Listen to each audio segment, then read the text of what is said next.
You're watching BCTV. We're all about Branford.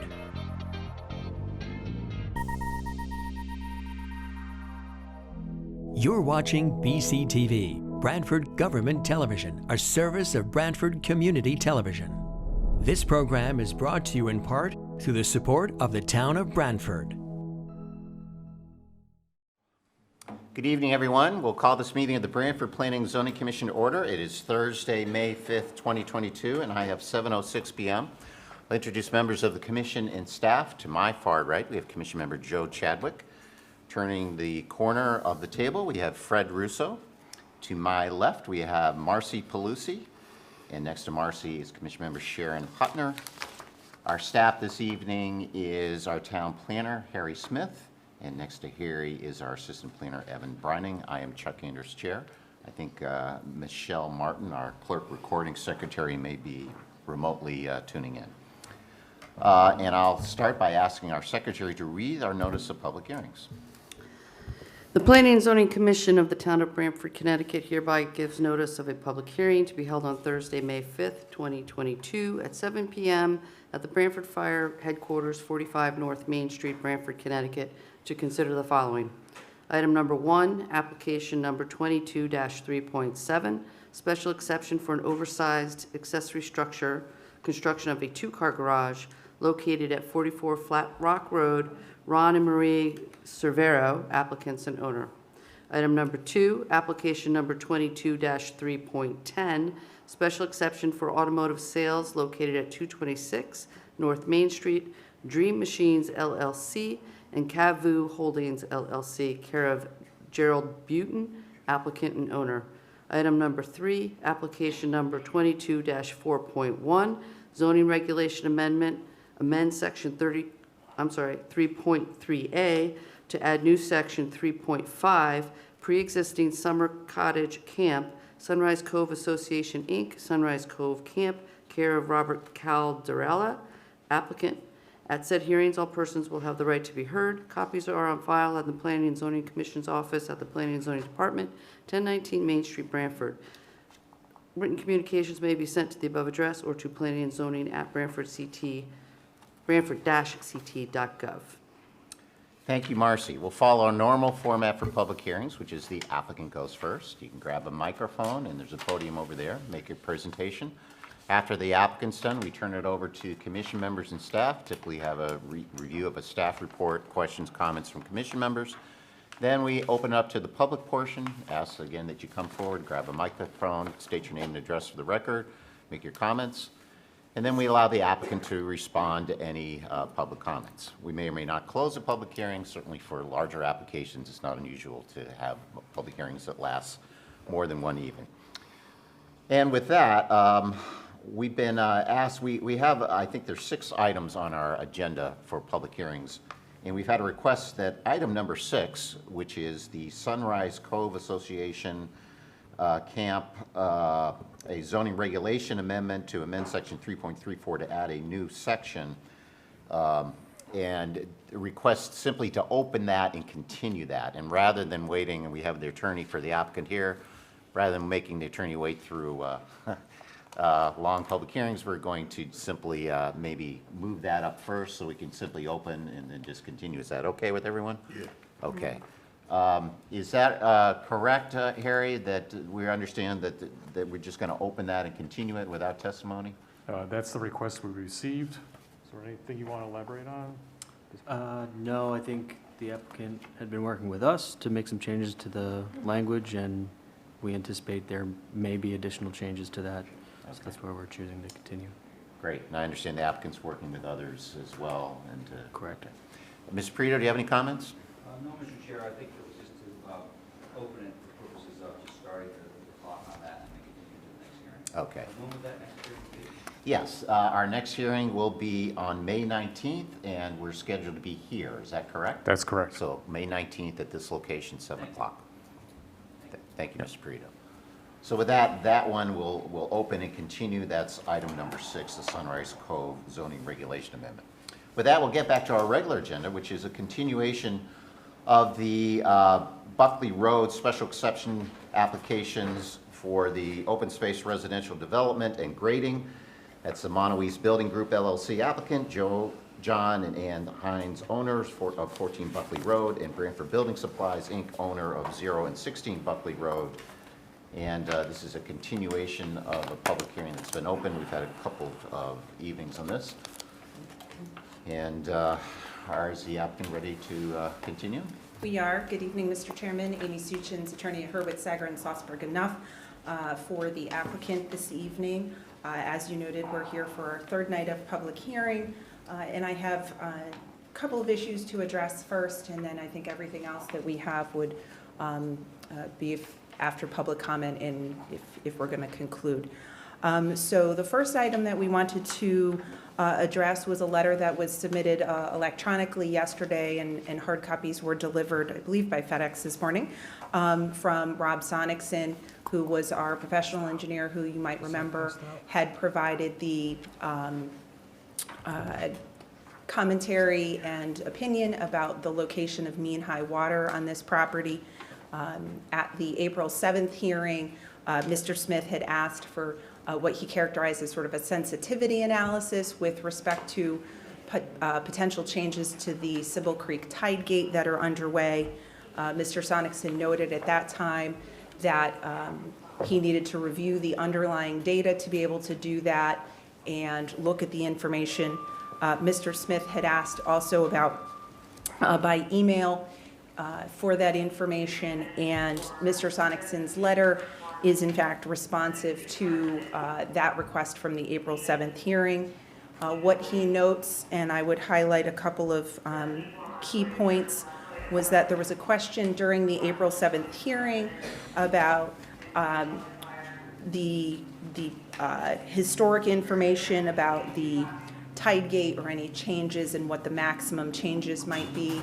Mr. Sonicson reported that that would potentially be 8 inches.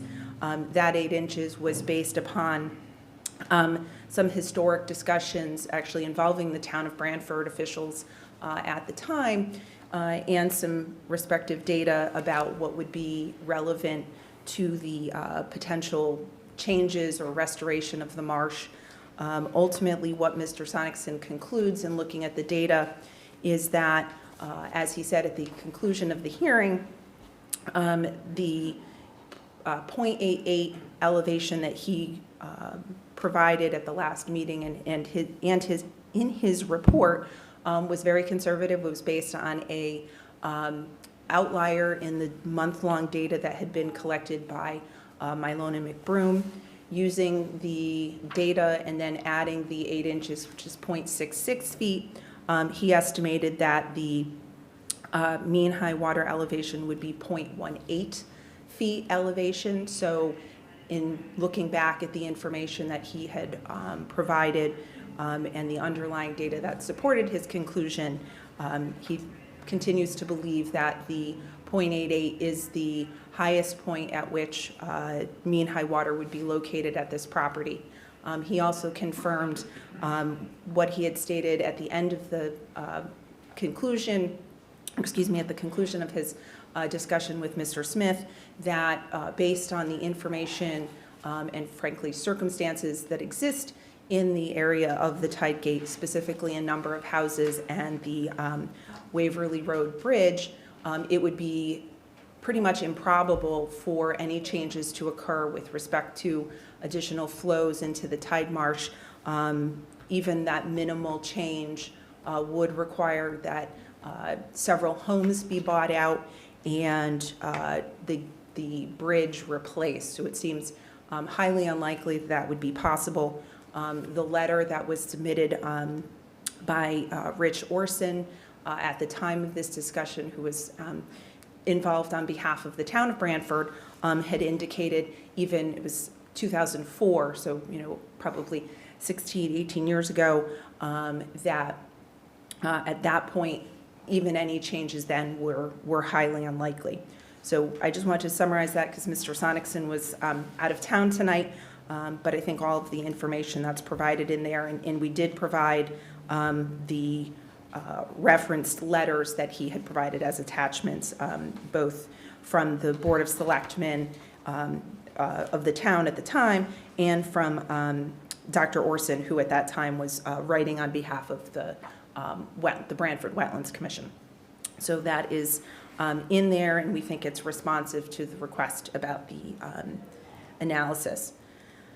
And then the other issue that I wanted to highlight was that there had been, in the course of the public comment, a number of criticisms that the development is out of scale with the surrounding neighborhood. What we had prepared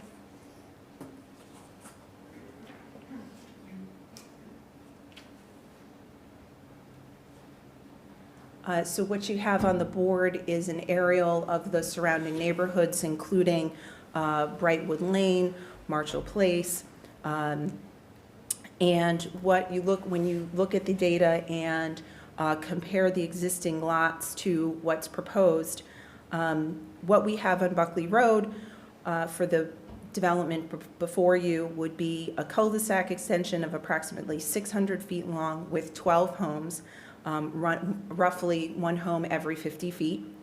Marshall Road, Marshall Place, the cul-de-sac off of Arc Road is approximately 800 feet long with 17 homes, roughly a home for every 47 feet, so pretty much consistent with the same information for Buckley. And Brightwood Lane and Woodside Drive, that cul-de-sac length is approximately 800 feet long with 12 homes, one home approximately every 67 feet. Those homes are generally on about a half an acre, and generally all the homes in the surrounding area are in the same approximate size as what we're proposing here. So we do think that when you look at the actual underlying data of the surrounding neighborhood and the size of the homes, what we're proposing is frankly, and how Mr. Giordano got there, is that this is very consistent with what you already see in the neighborhood as far as spacing, layout, size of the homes, et cetera. It would certainly be more out of character to have significantly larger homes or smaller homes. So we think that that's very consistent. And then the last thing I wanted to provide was that we've made over the course of the last couple of nights a number of representations about things that we would agree to as conditions of approval, whether that's allowing the town attorney to review the community documents to ensure maintenance, providing the easements, complying with the request for the footpath and associated signage. So what I've done is just put those into words so they're in the record if you wanted to discuss any of them, but basically just draft conditions that are consistent with the prior representations. Thank you.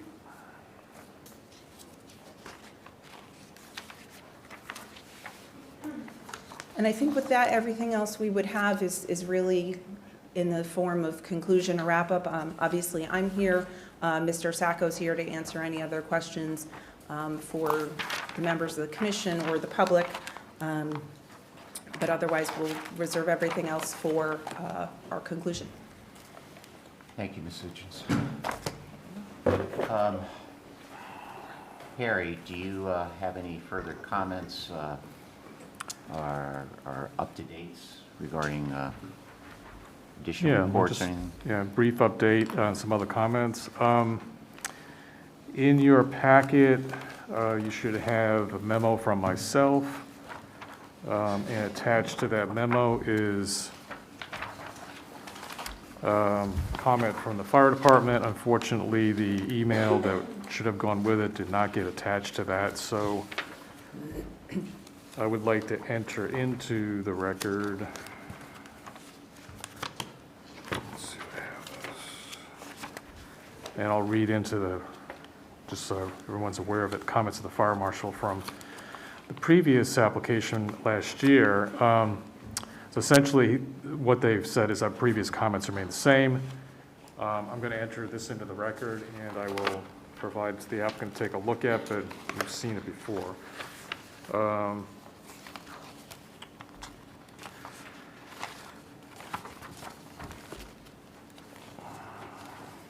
So in an email back in June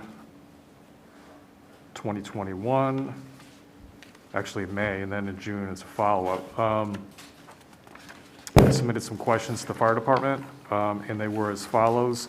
How necessary or desirable do you consider the proposed emergency interconnection between Brightwood Lane and Buckley Road to be? Number 2 was, is the 90-foot diameter paved circle at the end of the proposed private road considered necessary, or are alternatives possible? A hammerhead turnaround, a circle with landscaped island in the middle, etc.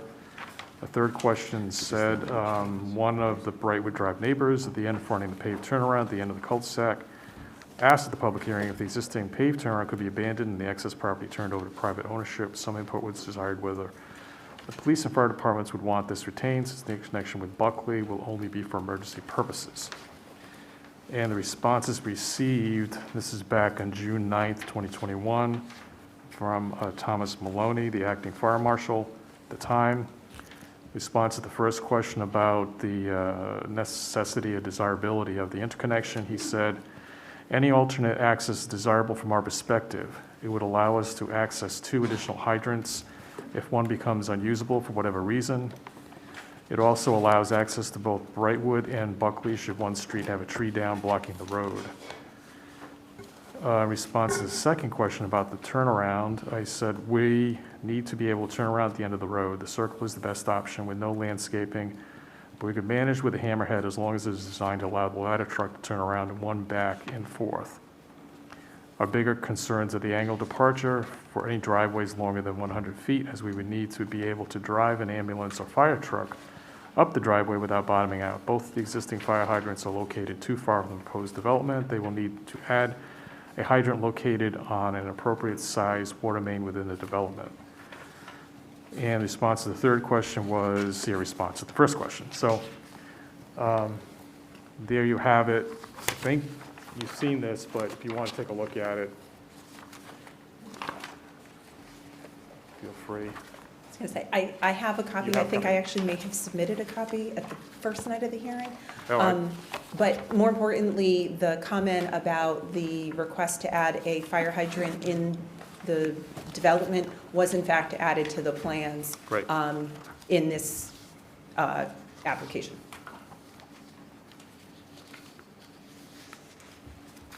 I agree. I believe that's been addressed, yes. At the last session of the public hearing, we talked about open space and the possible disposition of that with respect to the options in the regulations. I volunteered to contact the town administration and reach out to the land trust. I did talk to the town administration, and they have no interest in taking the land. They have the easement for sewer purposes along the berm,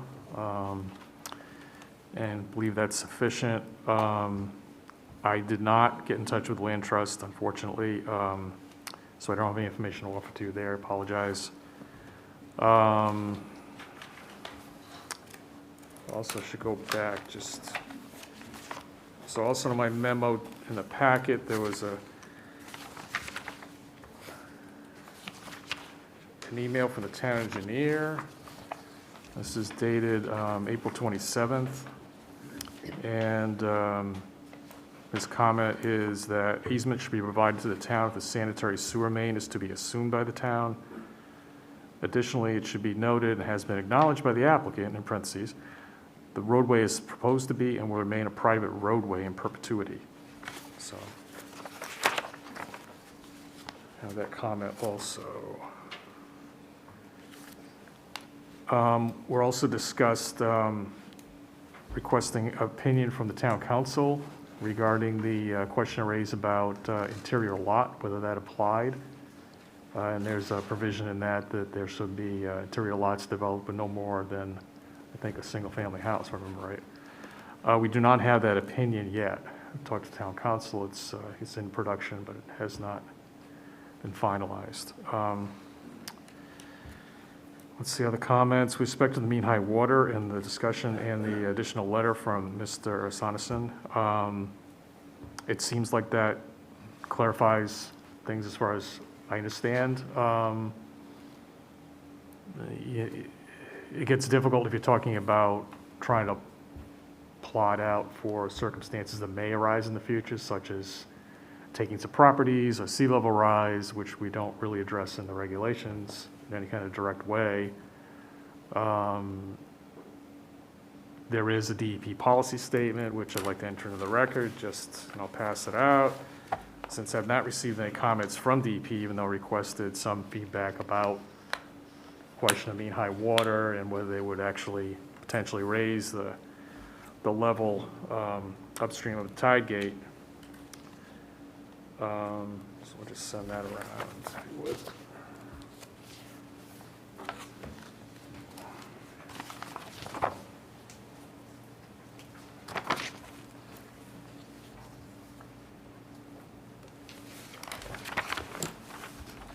But apart from that, I think I don't disagree at all with the fact that, the information that's been presented. That seems to be the conclusion from the existing information available.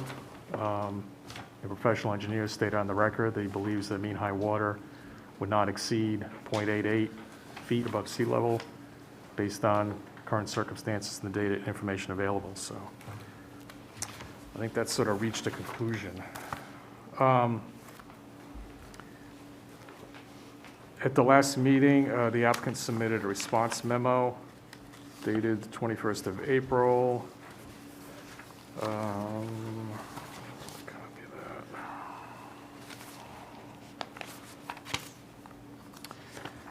I just have a couple of comments about it because I got it, I think it came in the day of or the day before the public hearing. With respect to discussion in there about consistency of the proposal with the open space residential development regulations and the plan of conservation development goals. I think I'd have to agree to disagree, or at least potentially disagree with some of the comments noted that whether this provides especially valuable open space resources, and that's proposing tidal wetlands that noted previously, they're already protected by the state. Essentially, what the development really shows is it's developing the developable land and providing as open space the undevelopable land. But that's been stated before, so I'm not going to elaborate on that. With respect to the sort of added value of the development, it's been cited as a potential for connectivity of trail and providing a public access easement down through the sort of sewer line berm.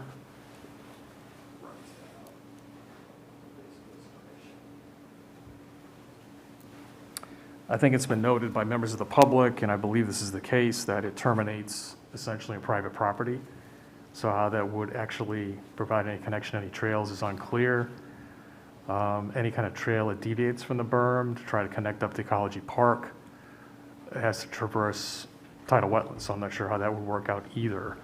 Whether there could be some kind of connection from the upland on this property across other private property to Ecology Park is potentially possible, I suppose, but if you're talking about trails and private property, the likelihood of that happening may be pretty dubious. So the commission, of course, will have to weigh all those things out and decide whether you believe it meets the criteria or not.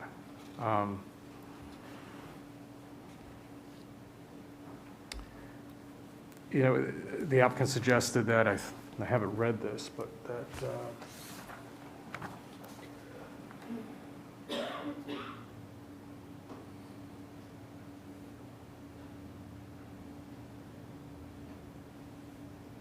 some information will be provided about the maintenance obligations. It's certainly preferable that be done during the consideration of the project approval. It's not really clear how that would be done. I think there are legitimate concerns about how a homeowners association is going to be able to financially undertake those obligations, and the desirability from their viewpoint of maintaining public access to it. Those things I think are all still of concern. So that's all I've got at the moment. I'll just stop there. Thank you. Thank you, Harry. Questions from commission members? Sure, I have just one Sure. question I'd like Fred? to ask Mr. Sacco. Mr. Sacco, just, you could refresh my memory, what was the height of the fill that would be brought onto the land to elevate the land? How high would it eventually, I don't know why I thought I heard 6 foot, and I thought I heard 12 foot, so I'm not sure which of the two it is.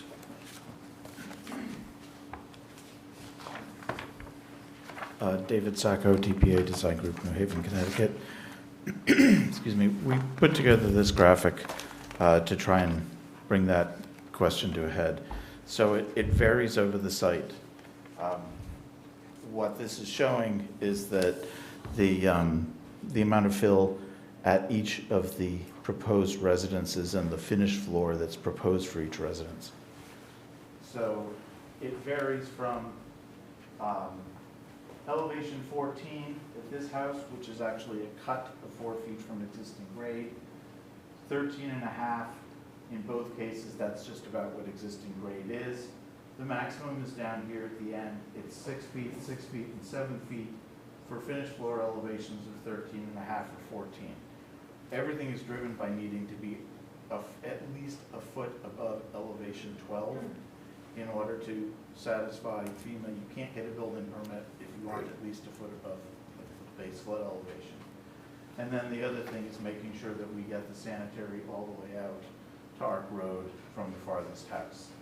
So again, 6 feet, 4 feet, 2 feet, a cut of a foot and a half. These two units both represent a cut of 2 feet from existing grade. And then just for comparison, we looked at the town GIS mapping to see approximately what the grade is around the existing homes neighboring the site. Varies from 12 at the end of Brightwood, descending 10, 10 and a half, 10 feet, 9 and a half feet. Over on Marshall Place, 13, 13, 12, 10. Those, it's not the floor elevation, but that's what we can glean from the GIS as far as what the general elevation of the site is around the house. So the short answer is maximum fill, 6 to 7 feet in this portion. At the same time, there are cuts up at the top of the site because we just don't need to be that high, and we also want to ease this so that we're keeping the emergency connection to Brightwood as at a functional slope. Okay, thank you. You're welcome. Can I elaborate? Can I elaborate on that question? Certainly. So if the neighbors to the south, you took the GS around the house, so is that safe to say that's the garage elevation of the first floor is Something 21 like inches that. above that? Yeah, the first floor is probably 1.5 feet or so above those elevations. The GIS isn't that specific. It's not going to tell us what somebody's floor elevation is, so we're looking at where the contours go through the houses and estimating from that. I just wanted to be clear because you were giving us Yep. finished floor elevations for, Right. so the houses are about the same elevation off-site as they are on-site, except for the few that are at elevation 10, 12, the beginning part of Buckley. Right. The sites that are at elevation 9.5, 10, the finished floor elevation is probably 10.5, 11.5, something like that. So there's like a 2-foot. So there's a slight difference. The finished floor would be perhaps 2 feet lower than the finished floor elevations up on the new units on Buckley. Oh, okay, thank you. Mr. Sacco, just a question. One of the emails from the public presented some information about the necessity of maintaining swales, and if they fail, it could be bad news. Mm-hmm. How do you, I frankly have not heard of swale maintenance. I mean, are you familiar, as an engineer, of how one would regularly, check and maintain that a swale doesn't break, or is it just something, how would that be done? And I know your attorney indicated that they're willing to do all the maintenance that's needed, Mhm. so. I understand. In general, what you'd be doing is at least an annual inspection to make sure that there hasn't been erosion that would have breached anything. In addition, it comes down to how is the swale landscaped, and are you maintaining that landscaping? What we're proposing is a seed mix, sort of a wild mix of things that needs to be mowed twice a year, beginning of season, end of season. As long as you're regularly maintaining it, then it should function properly. The problems that can arise are, frankly, dumping leaves in the back of your yard and having them get into the swale would be a problem. You know, people doing heavy applications of mulch and it washes down and fills the swale. Things like that that can be addressed on a regular basis simply by getting in and mucking out the swale on a semi-annual basis and checking it. The other problem would be somebody deciding, well, I don't like looking at it, and so I'm going to plant stuff in it, and then that impedes flow in it. All of those things can be addressed with regular observation and simple maintenance techniques to maintain basically the form of the swale and keep it from becoming so heavily vegetated that water wants to sit in it and not move through it relatively quickly. Have you ever proposed a swale maintenance program? You mentioned a couple things there that it sounds like there's a note on the plan that something has to be mowed twice. So maybe that's already on the plan. But the other things you mentioned, prohibited practices, checking twice a year to ensure people aren't throwing leaves in there and other things like that. I mean, what would you suggest? Well, you know, we regularly prepare these kinds of inspection checklists for projects that are reviewed by the Inland Wetlands Commission. That's part of the process of getting the approval, is having that. There's no reason we can't prepare a similar program that's appropriate for this. In this case, probably the logical place to embed it is in the documents that govern the condominium, so that the buyers are aware of the conditions and understand them at the time they purchase, rather than doing it through the town. Okay. Ms. Suchin's question. I know Harry mentioned that he, checked with the town in terms of, on the question of open space, the acceptance of the open space by someone other than a homeowners association. The options mentioned were the town and the land trusts, which I guess have abutting properties there. And I think Harry mentioned that the town was not interested. And I think you said earlier you'd had some discussions with the land trust and they were not interested either. I just want to clarify that for the record. Right, that there had been conversations last year about whether or not the land trust would be interested, and as a result of those discussions, I think we decided not to pursue donating or giving it to the land trust. Obviously, you could condition our approval on that. We stated last time that the town wanted it, would take it, but to the extent that, as Dave noted in this question about maintenance, I think the overarching theme here is, remember that this is going to be a homeowners association in a common interest community with a private road. There's going to be a whole host of maintenance issues that a condominium, if anybody's ever lived in a condominium, you have monthly dues or monthly charges, occasional assessments if things aren't done correctly. But at some point, the road will need to be plowed. The system will, as Mr. Sacco noted, will need pretty basic maintenance, just inspection. It's certainly not an arduous or particularly difficult item to look at. Landscaping, all of those things would be typically built into the condominium documents when they're created. And I think there's nothing different about this, and that's why we offered the condition that that representation would be, and requirement would be, incorporated into those documents when we're created.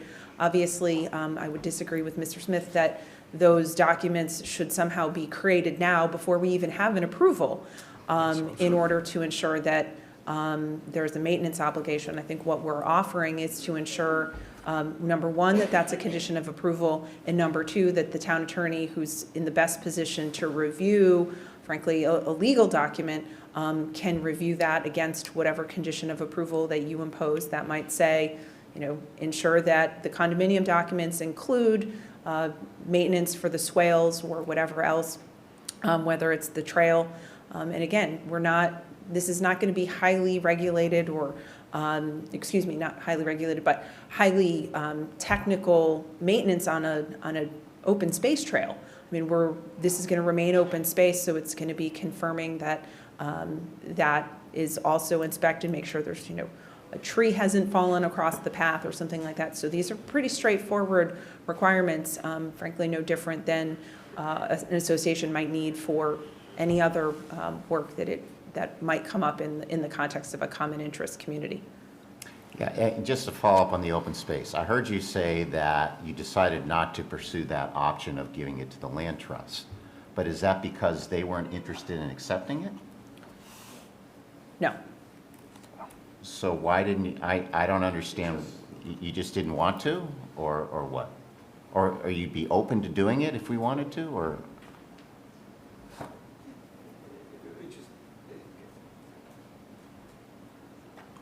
Right. My recollection was not a productive discussion at the time, but if you want us to talk to them again, we're happy to do so. If you want to condition the approval on us giving them the land, we're happy to do that too. But they would have to accept it. Understand. Okay. And that's why, the most straightforward option is for us to retain this property with the town being in the association, with the town having all the protections, as we discussed last time, of not only the enforcement abilities under 812 and your zoning approval, but also under the terms of the open space easement, and the sample of which you have from Dep. Any other questions from anyone? Marcy? I might be reiterating some things, but I was listening to the tape from last time, so bear with me. The swale in the back, the water, this might be for Dave. The water feeding in is coming primarily from the, I forgot the name of the street, not Buckley, but the other street. Whereas, because you said it was along the housing, it's only that last part of the housing that's going into the swale, but is most of the water coming from off property into the swale? No, we can't affect the grading on the adjacent property, so Right. we're not doing that. What we're collecting in the swale is runoff from the properties. From that sliver behind the From the houses? sliver behind the houses. Okay. The road is handled through the pipe system. The roofs are handled individually Coming by the other way. infiltration systems. And then the lawn areas, essentially, the front of the yards will drain to the street into the pipe system. So it's The backyards will drain into the swale along the back, run along the side and around the corner and into the wetland, which is roughly parallel to what is Right. going on with the runoff from the neighboring properties. So is there runoff from the neighboring property going into that system, or is it a separate swale? No, because the neighboring properties are all low-lying. They're lower than the existing edge of our lot. Okay. We would have to dig down substantially to get low enough to have runoff from those properties get into a swale and move it around the corner. Is there any likelihood that the planting or the seed mix or the water could turn that swale into a wetland down the road? Affecting the ability to maintain it and clear it should it become, filled with sediment or mulch or whatever? Oh, boy. It's a swale. It's not intended to be a standing water situation. It is intended to run. I just If know there's a lengthy history of sometimes fill, outfall pipes can Sure. create sediment, and then when you go to try to clean it, it becomes a new situation. I think there's another scenario of that in town where that's happening. So I Yes, just would over want, time, it can become wetland soils and be identified as an inland wetland. It's possible. so I would just Yeah. want the association to be protected, to be able to clear that and maintain it, in lieu of a future condition that is becoming created by the Right. water from the swale. I guess that's my concern.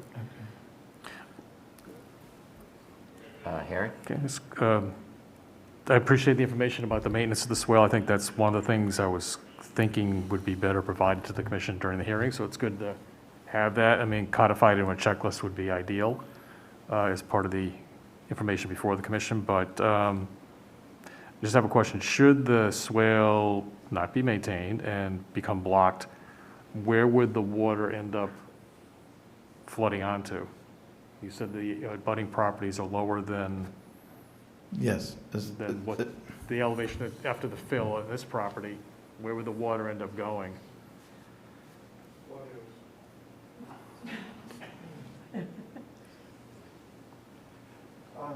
Well, so essentially what we're talking about is a division line here.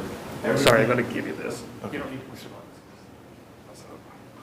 If anyone wants to see, you can always stand up. I don't, So in the event that there was, if someone went out there and completely eliminated the swale, the house roofs would still not get there because they're getting infiltrated. The yards are draining forward toward the street, so they're getting into the street and going away. Water, which is running off of this area and currently getting onto Marshall, this area into Brightwood, is not going to get there because first it's going to hit the street and get into the pipe system. So essentially what we're looking at is this strip of land right here that is running into a swale along the back of the yards and down. Do you have the yeah, that's what I want to say. By comparison, what you've got today is a much larger hunk of land that is running off into these properties because that's more or less the high point of this site, and this portion of the site also runs downhill this way. So what we're doing, in the worst case scenario, we are substantially reducing the amount of area that is running to the swale. If it overtopped the swale, it would run into the backyards of the neighboring properties, which right now are, there's a very shallow slope that runs along here and down and around the corner. And it would be better than it is today because we're still reducing the total area that's getting there, but it would be similar behavior. Understood. In terms of, I know this is off the property, but the water that currently runs onto the neighboring properties along Brightwood, how does that site drain out now, and how would that be affected, I guess, by the fill being placed on the property? Drain through that swale, that narrow swale. So right now, your water from this property kind of runs onto their properties, and then Correct. it drains This out into the area- wetland at some point?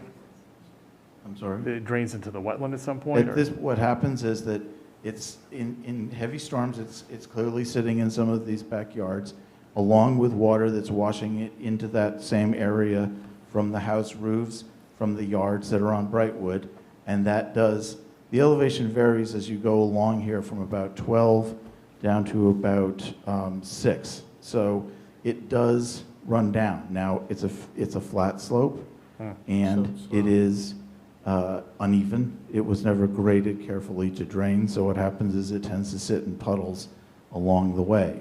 Yeah. But that's what it's doing today.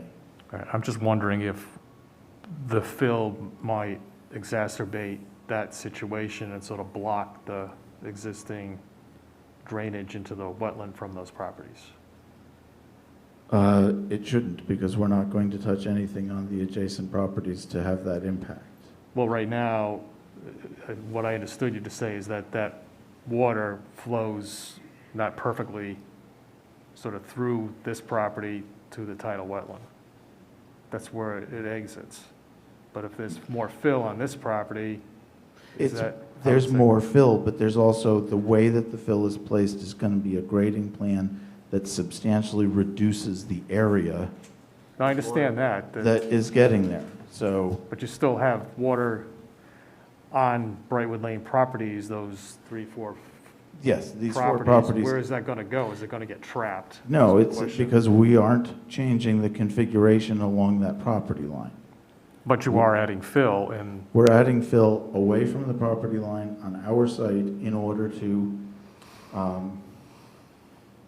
it's a bit of a catch-22. We can't create the swale unless we create the berm, and we have to create the form on our lot in order to do that. And we're trying to do that within our lot in a manner, I mean, the swale that's on this lot is going to be very similar in nature. It's also sloping from somewhere around 12 to about somewhere around 6.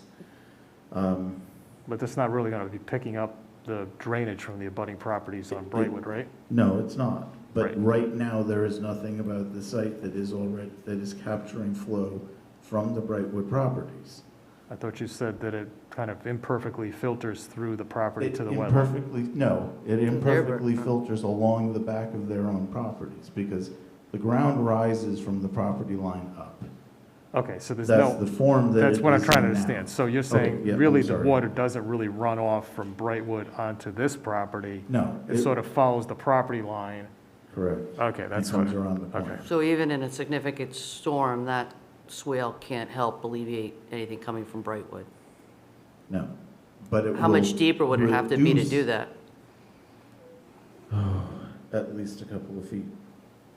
I'm just wondering if there's anything that could be done to sort of Well, help that, out I a think little that's bit. where Harry's leading. Is there any Yeah. way to Can you make help the out a little? swale function for both sides of the Exactly. swale Right. to drain out as a way to help the neighbors? I mean, I do understand what you're saying about the watershed being significantly reduced, so you're getting much less water from, and no increase of water from the Buckley side, but, I mean, it's hard for me to understand without seeing the numbers, whether there's gonna be the same kind of problem for the other side, just given the water that comes naturally off the road, you know, the existing road to the Brightwood. north. Yeah, yeah.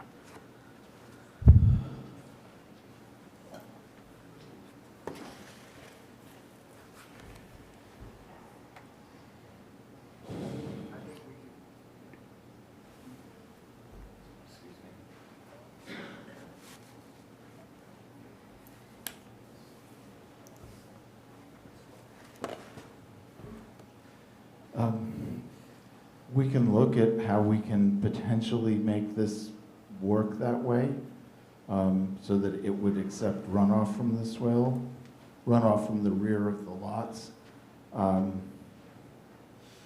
It's something that bears examining because there are some limiting factors to it, like how low is the land down here that we have to get into? It's flat. Yeah. That's Right, you need to get enough pitch along the We swale to need- get it to move. Yeah, we still have to Effectively. get there. We have to not have to get to the coastal jurisdiction line because that's Mhm. not going to be a Yeah, it's realistic a outcome. no-touch situation. But we can certainly look at what might be done to accommodate, to adjust how the swale is located and graded. It's going to require the cooperation with the neighbors because we're going to be working right along the lot line then. The other risk is the possibility that you lose some of the screening, the natural trees, the existing trees that are along that lot line, because now we're pushing the swale. Understood, To that into the point. root lines and so forth. Yep. Yeah, I mean, I guess what I've heard as neighbors concerned is, this understanding of water coming into the yard as being a major issue. And so I understand the math, and I just want them to feel reassured that at least that concern is being addressed, or could be addressed to the best extent possible, to the extent that they're willing to either risk or not risk the tree cover or what have you. I don't know how much more could be done. I mean, I do understand the engineering, and I think we're definitely improving what they have now, but it's hard to know until development like that happens. And I think, just understanding the heights, to really understand that sense of how much elevation will change, so they're not feeling like they're towered over, or, Yeah. what the separation is important, which I think I have a good sense of, so. There are, tell me if I'm wrong, but is under drains a possibility or something like that would pick up some of the water below the surface and sort of serve as a conduit to get it? I know there's not a lot of grade to work with, or almost none. Let me answer the question.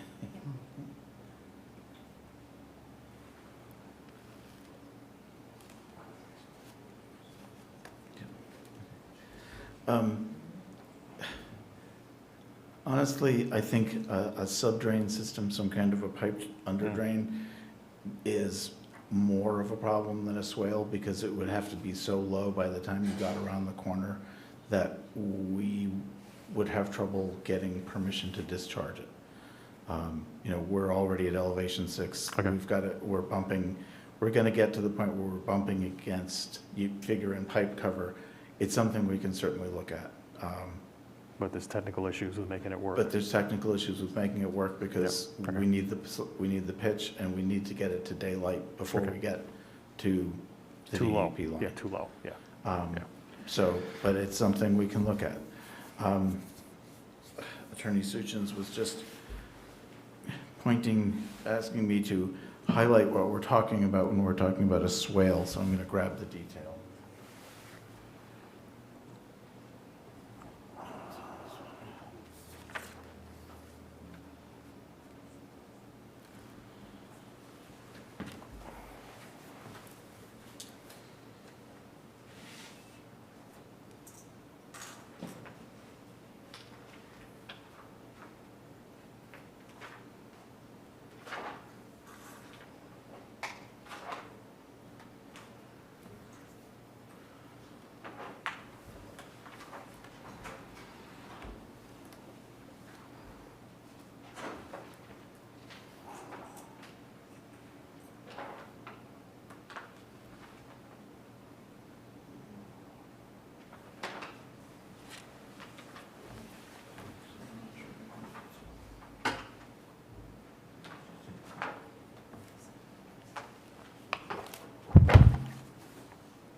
Just to put in perspective, this is a typical section through the level spreader that would be built at the end of the piped outlet.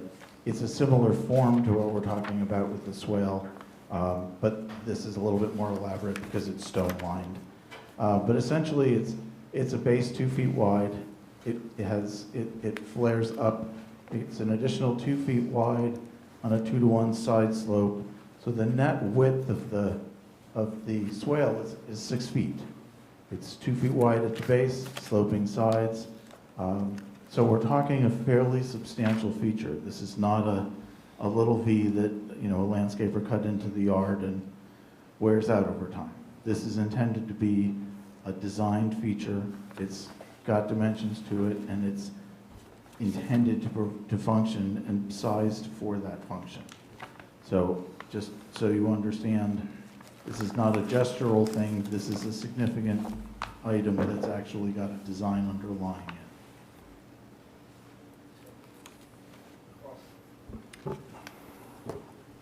Thank you. Further questions from our end before we open it up?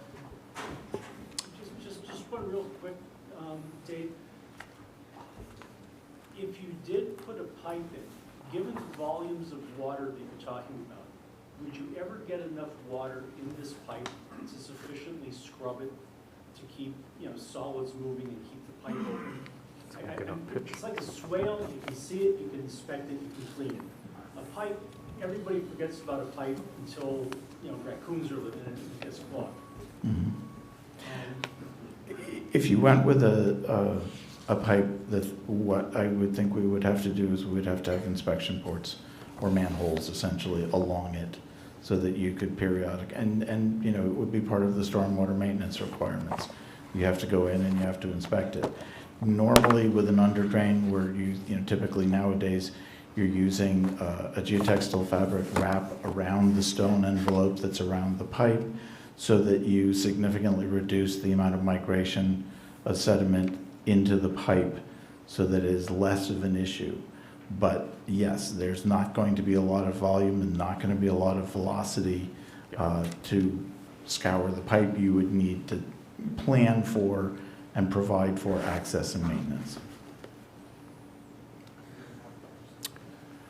And which, you know, that's essentially what we're doing with the road drainage. That's how the road drainage is being maintained. And that's what we're doing. We're putting in structures every few hundred feet so that you can get in, you can look at it, you can clean it out. Sorry, not to re-engineer this, but could any of the swale behind home 6 and, I'm sorry, B and C be diverted towards the cul-de-sac? I don't know if the grade would work there. And would that help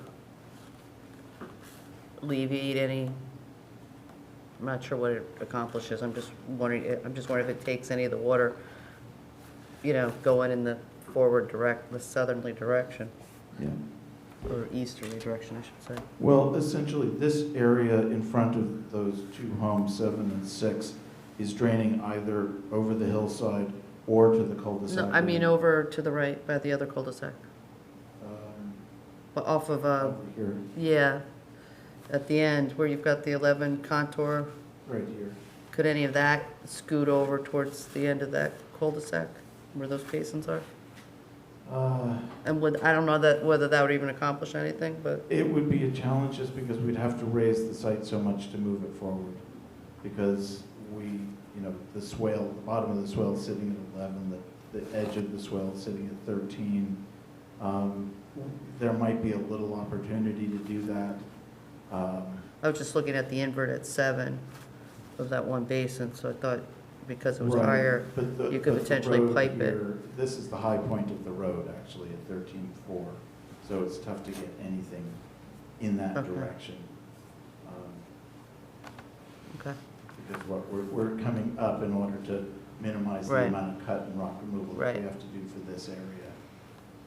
You know, it's a balance between trying to keep it low to accommodate the emergency connection, keeping it up to minimize the rock cut, and then essentially the remainder is just getting high enough to make the sanitary work, to meet the flood requirements.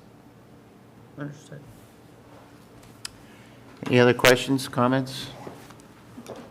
Let's then, Harry? Just a quick observation that, I mean, I think this really all highlights very significantly the need to maintain the whole drainage system out here, not just the swale, the road drainage.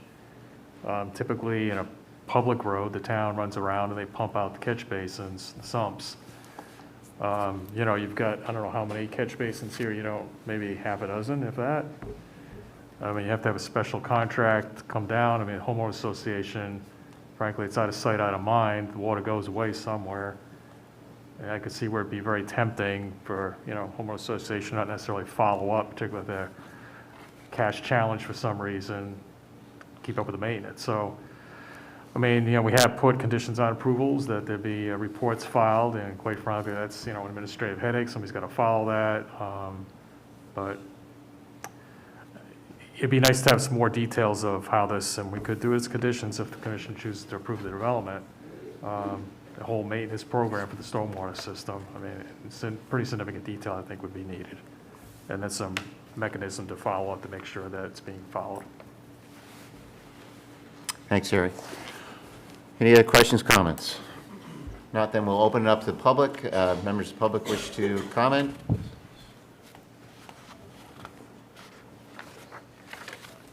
Good evening, Neil Warner, 19 Brightwood Lane.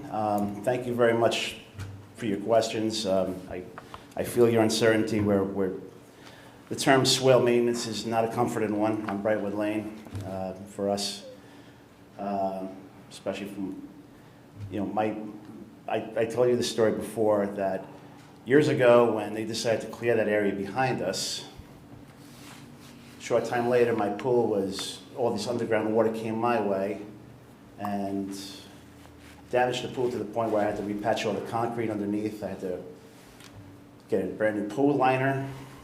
Okay, I can't tell you for certain that it was the cause of that, but I'm sure, based on what you're hearing tonight, that they can't tell me that it's not.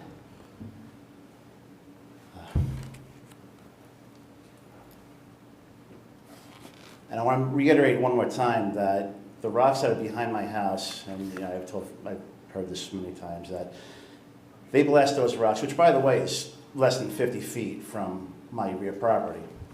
So as far as I know, legally that can't be done.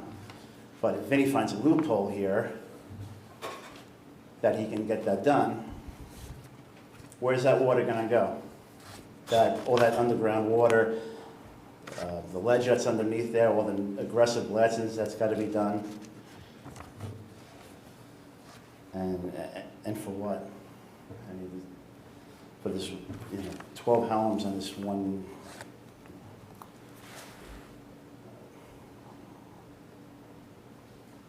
You could feel our disappointment tonight. Any of you heard from the last few months and years, quite frankly. I hope this board has more regard for our neighborhood than what you've seen presented here tonight. Thank you. Thank you.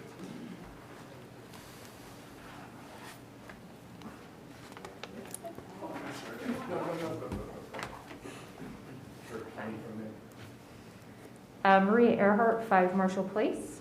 I would also like to thank you for the questions this evening. Many of my concerns have already been brought up by Mr. Smith. I do have some concerns after hearing the potential for a homeowners association being responsible for maintenance of the swale and other issues, maintenance. I do have some experience with homeowners association, and I do know at times the issue is not spending money until it's a problem. As somebody who abuts the property, I'm curious tonight, what is my recourse? Should that not be maintained? And should we have damage as a result?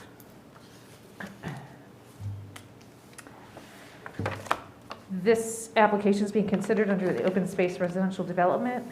And again, as was already mentioned, the open space is titled wetlands. From the regulations, the purpose of the open space is to accomplish one or more of the following open space purposes: to preserve land as unsubdivided and undeveloped open space. So I think that's a given already with the proposed open space. This is titled wetland. To preserve land for park and recreation purposes. I think we've heard tonight there is not much value or access to recreate on that space. To preserve land for purposes of conserving natural resources, already preserved if it's titled wetlands. To preserve and protect particular areas and terrain having qualities of natural beauty or historic interest. Again, if it's titled wetlands, is it already protected? And to protect streams, rivers, and ponds so as to avoid flooding, erosion, and water pollution. And to be honest, I have not heard any testimony that would suggest this project would accomplish any of that. Section 7.3G states that the open space development plan shall result in the preservation of open space land with suitable access. I think we've heard over and over again, we're not really clear what that looks like or if that's something that's possible. So I would respectfully request that the commission consider all this when considering this application. Thank you. Thank you.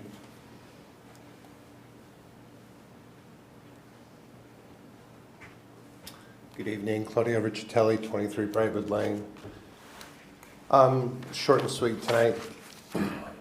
So one of my concerns, I believe it was last year or the beginning of this year, was if the elevator, I think this would go to Dave maybe, or maybe this is a lawyer's question, but if you're raising the grade, do they redraw the FEMA line? Because we're just out of the FEMA line by an inch, our back right corner.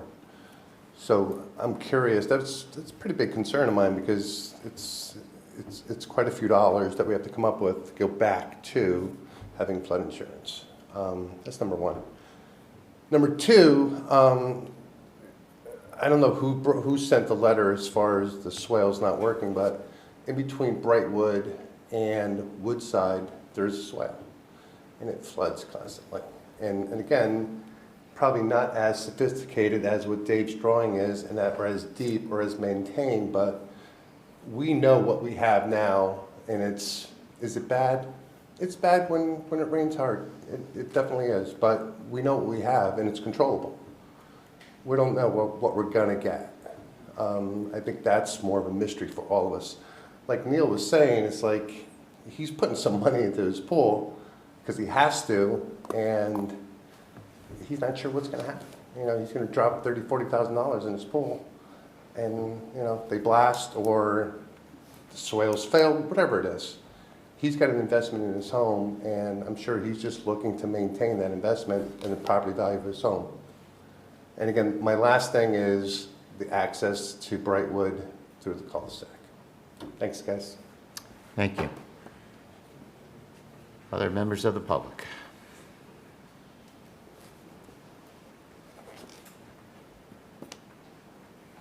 Hi, Barbara Lucas Riccitelli, 23 Brightwood Lane. Claudio and I have been to all the hearings anytime the project's on the agenda. And we've listened to a lot, and I take notes, and I like to research and talk to people. I talk to town officials and people in the neighborhood. My family just can't get our heads behind this project for a number of reasons. I'm looking at things from a technical nature. The open space residential development, it's a great idea to use land on good sites. And this is admittedly, and in the material, it's been stated that this is a non-conforming lot. It's a non-conforming interior lot. It's non-conforming with respect to frontage. So I went on the Branford GIS just to get an idea of like what other common ownership communities in our area have for frontage. And I looked at the parcels. So in the open space regulations, R3 zone, which is this parcel, the unit lot frontage is supposed to be 75 feet. So I did a search, and I'm like, okay, Great Oaks has 368 feet of frontage. The Landing in Indian Neck has 738 feet. Sylvan Point, 200 feet. Edgewater, 140 feet. Linden Shores, 486 feet. I can kind of keep going on and on, but this project, where the frontage for the fee strip, which is going to be this main line, the main artery into the OSRD, is 37 feet. So the paved width, I think, is 22 feet or 25 feet. It's tiny. So this just kind of highlights to me the extent of this nonconformity. And then when I go back and I look at zoning regulations on nonconformities, and I'm reading section 8.1.a, it says nonconformities shall not be enlarged, expanded, or extended if such a change increases the nonconformity. Which kind of seems like what we're doing here. We're taking 3 separate single lots, individual parcels, combining them into one. So in my mind, okay, it's creating this one large lot that is non-conforming, and now we're creating this larger lot to put 12 homes on it. And in our neighborhood, and people using everywhere, like from Arc Road into all the little feeder streets, these are all single-family homes per single lot. So the whole open space residential development is really wildly out of character with the established design pattern in this sector. So that bothers me. The fee strip, which I would assume we were calling Buckley Road, it's always, we said tonight, I think even, it's always going to be private. It's not going to be a public road for the town, so I assume it stays as a fee strip. I don't see a definition for fee strip in the regulations. And I did see, though, section 611C, or 611F, I guess. I don't know, basically, it's insufficient to be designated as a public road. And I just think we're just adding 12 more homes as a subdivision, even though it's not being defined as a subdivision. It essentially is to us. So because the lot is an interior lot, it's been long vacant, never developed. We're asking the commission to please consider that the same regulations for interior lot development apply. The regulation 611F, the commission must consider that, quote, the preservation of the natural character of the land, drainage, configuration, accessibility, and topography. And further, that if the commission finds that the established development pattern of a neighborhood would be damaged by the development of an interior lot, it shall deny the application for an interior lot. So after, really it's been a solid year of discussing this development, our family remains fearful that creating a multi-acre man-made plateau by artificially earth-moving the natural topography to a massive scale is detrimental to the natural characteristics of the land and may have a potential negative impact upon the sensitive local ecology and underwater courses, which Neil described his fear of that.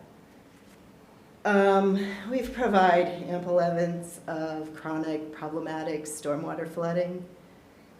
We sent all those pictures last year with the the same project, the other application. And it was determined by Mr. Seiko that most of the flooding problems in the area are tidal in nature. So, I mean, I admire that this is some strong engineering skill here for the project, but it doesn't have any correctional benefit to the overall neighborhood.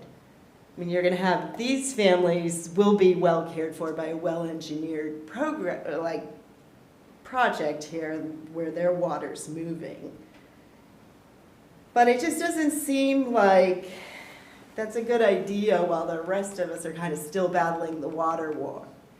As Marcy said, like, what happens to our backyard water? Well, it's going to just pile up at the swell because right now it could, there's no impediment there. There's trees, there's vegetation, it can flow naturally. That's going to be eliminated. And now it sounds like, oh, maybe it'll be eliminated by taking down all the mature hardwood trees. That's a horror to me. That's a serious consideration. The other thing is I was looking at the POCD, which was published by this commission. It's a great document. I always tell people to go read it. And I was looking on page 39 of the POCD, there's a graphic, and it's urging municipalities to plan for 20 inches of sea level rise by 2050. So, like, this is your document saying this sea level is going to rise by 20 inches and plan for it. And I know Harry said, well, it's not in the regulations to add that to calculations. So we've been talking about mean high water and increments of measurement. But I think when you're urban planning, which is your responsibility, this has to be factored in. I know that we've been touching on, too, the added benefit of the open space. as if it's being gifted, this 6.85 acres of wetland. But the state of Connecticut has already gifted that to us. So if Monowese Development Group were adding 5 acres to that already protected acreage that we have from the state, then it would be very worthy, maybe valuable for the town. But you said earlier tonight, the town's not interested. And at the last hearing on April 21st, Amy Sushin said that, when asked by Chairman Anders, that the talks with the Branford Land Trust, quote, broke down. That rings a lot of alarm bells for me, because we're talking about cooperation in a neighborhood, recreational use of the space. The land trust, who is the primary custodian in our town and authority on open space management, hasn't been involved. It's just, that's a marvel to me. And not at the land trust, I don't know, but it sounds like they did not want that relationship with the land trust. And the town does not want the relationship with the open space. So I just don't see where this tangible benefit is going to emerge. We've talked about it also. I just feel like it's weird. Like when I looked up these other common interest communities, they all have names, they have signage, which kind of shows like pride of ownership or a pride of this creating the development. There's no name for this subdivision, no signage is planned. If public are supposed to be able to access this land, it's just very anonymous and shadowy to me. I don't, like Maria expressed, how are we supposed to interact with the HOA? It just feels out of line with all the rest of what's going on in our neighborhood. Also, I have to notice that in all of these hearings, I have not heard one person from the neighborhood, from the town, anybody, economic development, anybody saying, hey, let's do this, this has all these other benefits that are gonna outweigh what we've been talking about. And I just have not seen anybody except the applicant advocate for this project. It would make me feel better if somebody came up and spoke for it. Nobody has. And that's all. Thank you. Thank you. Other members of the public? Hi, I'm Louisa DeCassi, 26 Brightwood Lane. I just want to thank everybody for their time. I know this has gone on for over a year. It's definitely been a lot of work. I'm glad I've really bonded with all my neighbors.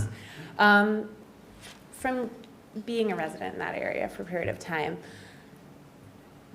we've talked about the flooding, we've shown it in the areas. I mean, people have houses with like a little play structure and it's underwater, right? I understand what we're talking about with the berm. I've worked in landscaping before. I've seen these projects over time, and I understand that there could be a more up-to-date, berm at this point, but I've also seen them where flooding does occur and it does create a bigger problem. On the other side too, Marshall Place, which really doesn't get as much time or discussion, that's actually two. There's a cul-de-sac and there's a little road that goes off too. So when we're talking about what that area actually looks like, it's not like it's just one little area. And it's downstream. And the other part is that there's been land that's been moved there. And from the aerials, you can see there hasn't been much that's been, that's vegetated since then. Soil testing, things like that are things that would need to be done to that area if any fill comes in from anywhere. And there's a history of soil being moved around in town, and I feel like that's a paramount concern for the area. There's obviously sensitive wildlife there and a natural corridor, the last natural corridor to ecology from that area that feeds into Sybil Creek. That's the environmental component. I did actually talk to the Land Trust. I've worked with them for a very long time. And in the discussion that they had when it was withdrawn, that area is, I can't speak for them, but that area would need a lot of work to have it be accessible for the public. There's no place for people to park there to access it. If you're going to walk with dogs through that area, that sort of thing, there really isn't that. They would have to have bridges built and a lot of, work put in to make it accessible to the public. As we know, growing up in the shoreline, blasting has an incredibly negative effect on both the environment and the community around there. Blasting has increased over the last few years, both in Guilford and in Branford. And if you look at areas that have sensitive natural development, rare species, they often are adversely affected and move to other areas. I think it's worth noting there's a ton of people working from home right now. It's going to really disrupt a lot of people that are, doing that. I understand that it's their land, and I just feel like the compromise of, when you last looked at this way back when, and one family home was sustainable for that area, one family home is still sustainable, or 2 or 3. This is out of scale with the area, and there isn't a condominium right in there. I'm all for affordable housing, but we don't have the access to get there. We have arc flooding. We have Tabor's no longer going to be a road in a few years. We all know that that's going to be, it is underwater at this stage. It's not safe for kids to play down there. It's really not sustainable for more cars to be going into that neighborhood where there are kids playing and where there are people out. That private road, I'm sure the Ackerleys might speak to this, but they've been maintaining that for many, many years. Are they going to maintain it for a HOA association now too? I do feel like there's ways to make something work there. I don't feel like this is it for the community. And I am very connected to talking to people around there. And I don't have anything against someone developing their land, but I feel like it doesn't feel like Branford to me. It doesn't feel like the community spirit of Branford that can make it better there. It's a beautiful, natural, quiet area. That's why I purchased there, and thank you for listening. Thank you. Other members of the public wish to comment?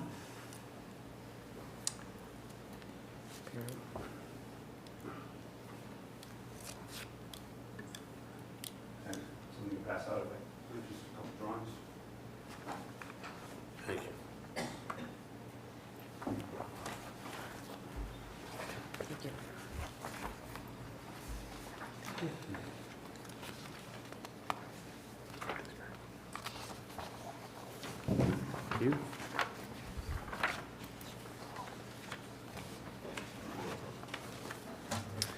My name is Perry Alaska. Some of you know me as the Economic and Business Development Manager in town, but that's not why I'm here. I am a resident of Branford. I live at 8 7th Avenue. I've been a resident, homeowner, and taxpayer nearly my entire life. I have the pleasure to call Branford home since 1961. I grew up on a cul-de-sac. It abutted woods, rocks, cliffs, and caves, where we played for hours upon hours, day after day.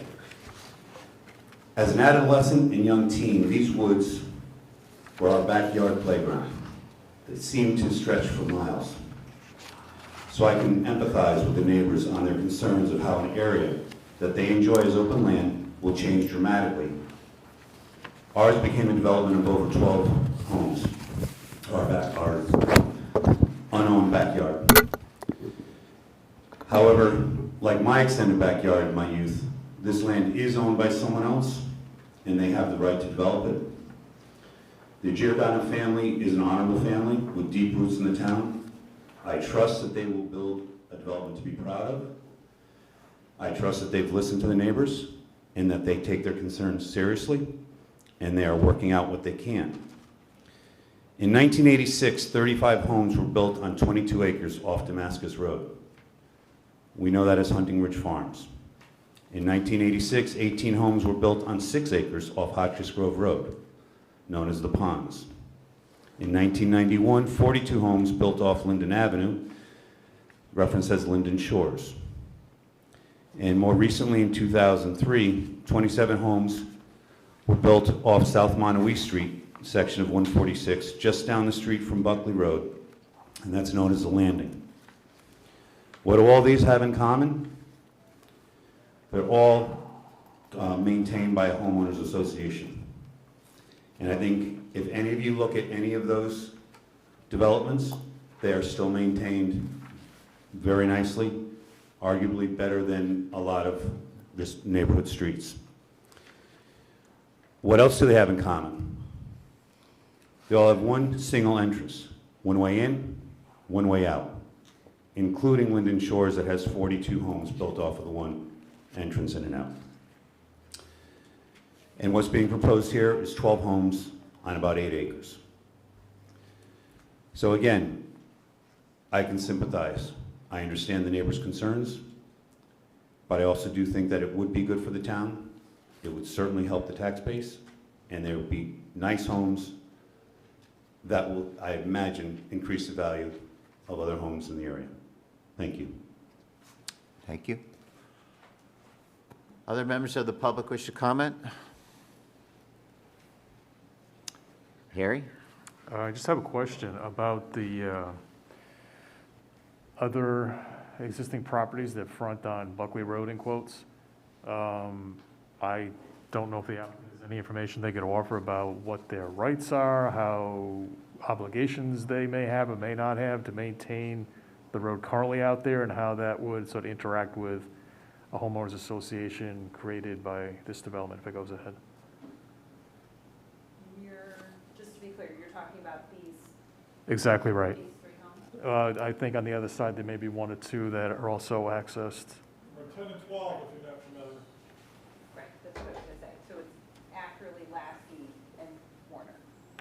I'm not sure who has driveways. I think there's at least 3 or 4, and, you know, I'm sure Mr. Giordano might know more about that.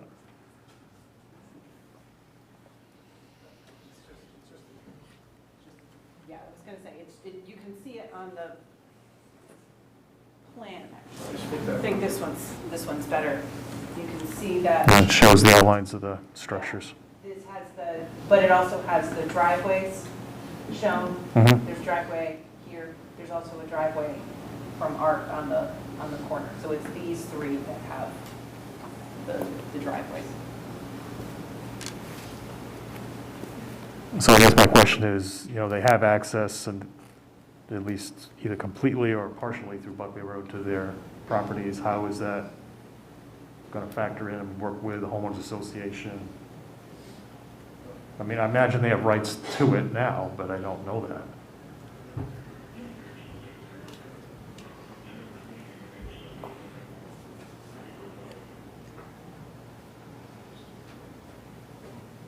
Vinny Giordano, Mine Waste Development. So yes, in the neighborhood meeting we had with the group before COVID kicked in and before this project came before planning and zoning, we discussed what was going on. Buckley Road's been owned by Branford Building Supplies its entire time. It's always been owned, the entire road. And so what we've offered them is if they would like to join the association, they're more than welcome. If they don't want to join the association, that's fine as well. And they will reap the benefits of the road being maintained for them, and the parts and pieces of that. So yeah, they've been there. We know they've been there. So that's what I told them 3 years ago when this whole thing started, and I stand by it. Thanks. Any other members of the public? Hearing none, does the applicant, oh yes, go ahead. Just really quick, Claudia Riccitelli, just happened to be walking by. So who's maintaining the road now? I mean, is Monowese maintaining the road right now? We own it. Are you maintaining it? To the extent that it's passable. I don't know, that's why I'm asking. Listening, Vinny. Chris, Okay. you got anything to say about that, Chris? Yeah, my dad's been maintaining it since 1960. Mr. Chairman. Right, yeah, we'd have to make comments for the public. I understand that the neighbors are saying the homeowners they're maintaining their own access. So are there other members of the public wish to comment? And yes, sir, I don't believe you've spoken.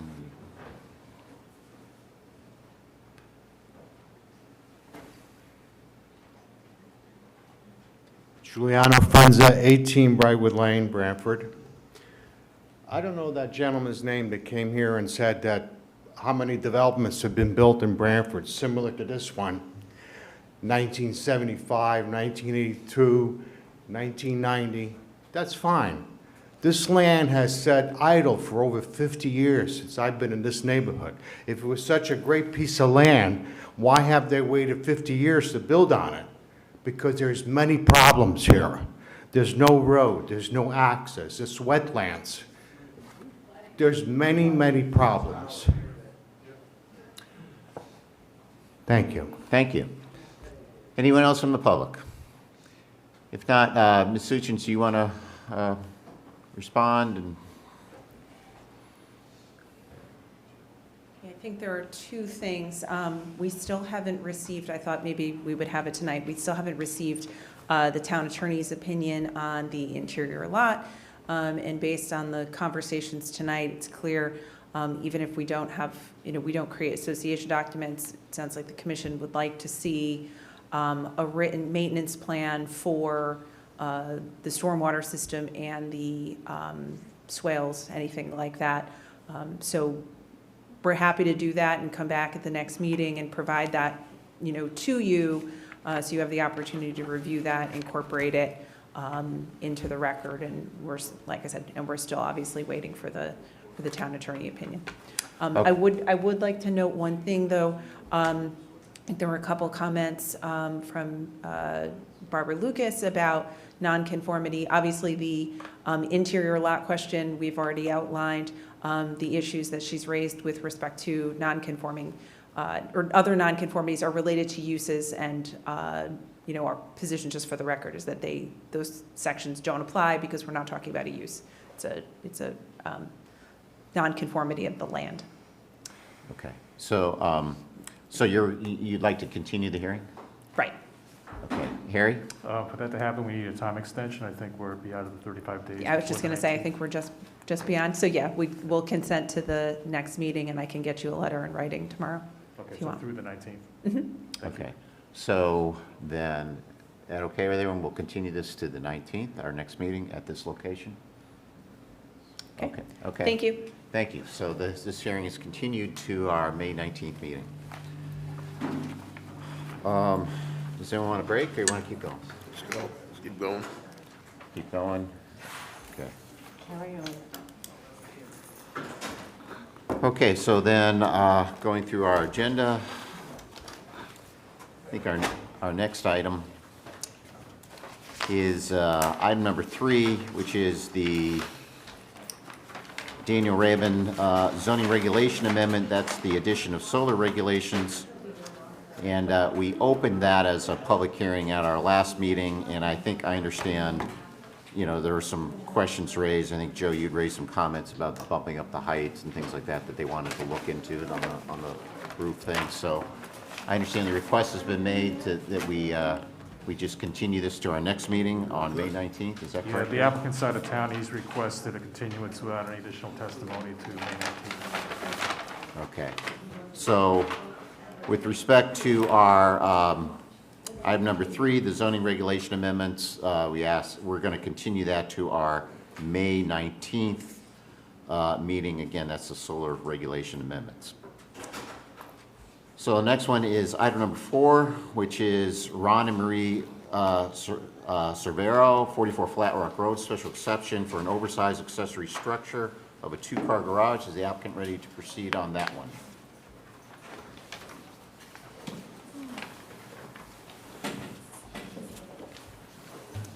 We are. Mr. Parisi, you may proceed. Yes, my name is John Parisi. I'm an attorney in Hamden. I practice with Porto and Parisi on 2319 Whitney Avenue.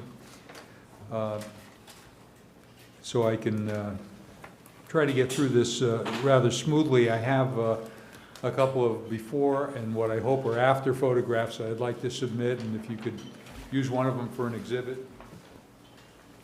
Certainly. Sure, you can. Sure, thanks. Well, Thank you. If you don't mind sharing with... Not at all. Yeah, just to make sure you get one for the record. Yes. Well, you're sitting over by yourself.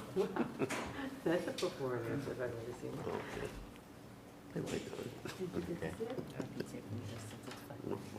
Marie Cervero is with me this evening. She and her husband Ron have owned and occupied 44 Flat Rock Road as their home since November 2010. Ron is a disabled Army veteran. And Marie is a retiree from the United Illuminating Company. The property at 44 Flat Rock Road and improvements are shown in detail on the survey map we submitted with this application. It's located in the R5 zone. My clients have enjoyed living here in Branford for many, many years. They like their home very much. However, the house is woefully short of storage.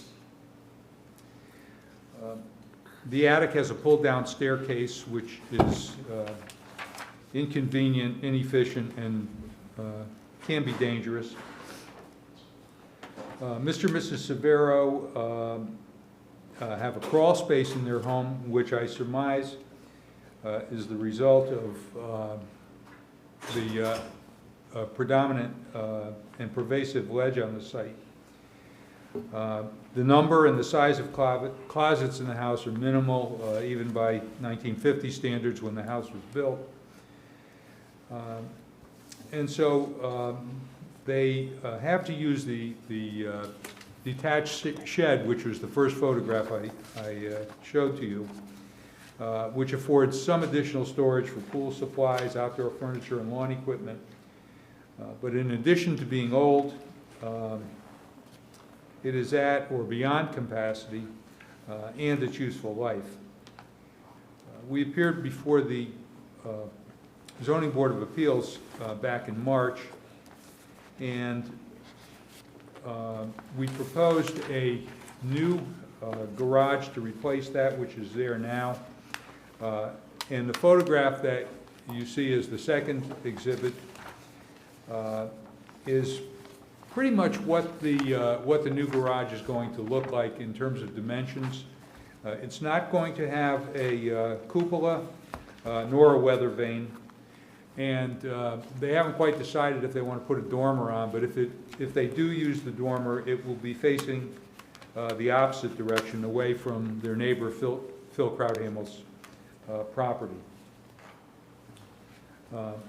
As you might expect, I'm in agreement with the staff report, which concludes that the special exception criteria are satisfied, and therefore I respectfully request that this commission act favorably on my client's application, allow them to proceed with this much-needed enhancement to their home. I'd also note that the new garage that's being proposed is actually less non-conforming than the shed it will replace, and I suggest quite a bit more attractive. I also note that the Cervero's home will continue to conform to the character of the neighboring residential properties, and I repeat the substance of Philip Krauthamel's letter and comments to the Zoning Board of Appeals last month, in which he supported the Cervero's application. And I note that Mr. Krauthamel is the neighbor who is located closely to the proposed new structure. We have no objection to the proposed condition that's contained in the staff report.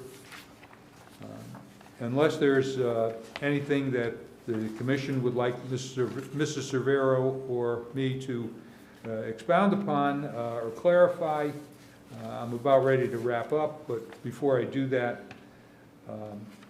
I would not want to close out without acknowledging and thanking the administrative and professional staff of the zoning office. I have to say everyone I dealt with was consistently knowledgeable, responsive, informative, and I always got a straight answer, which is, I have to say, somewhat refreshing.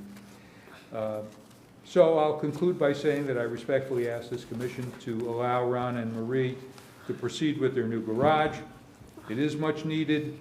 It fits with the neighborhood. Our neighbor likes it. And more to the point, it satisfies the criteria of the special exception under your regulations.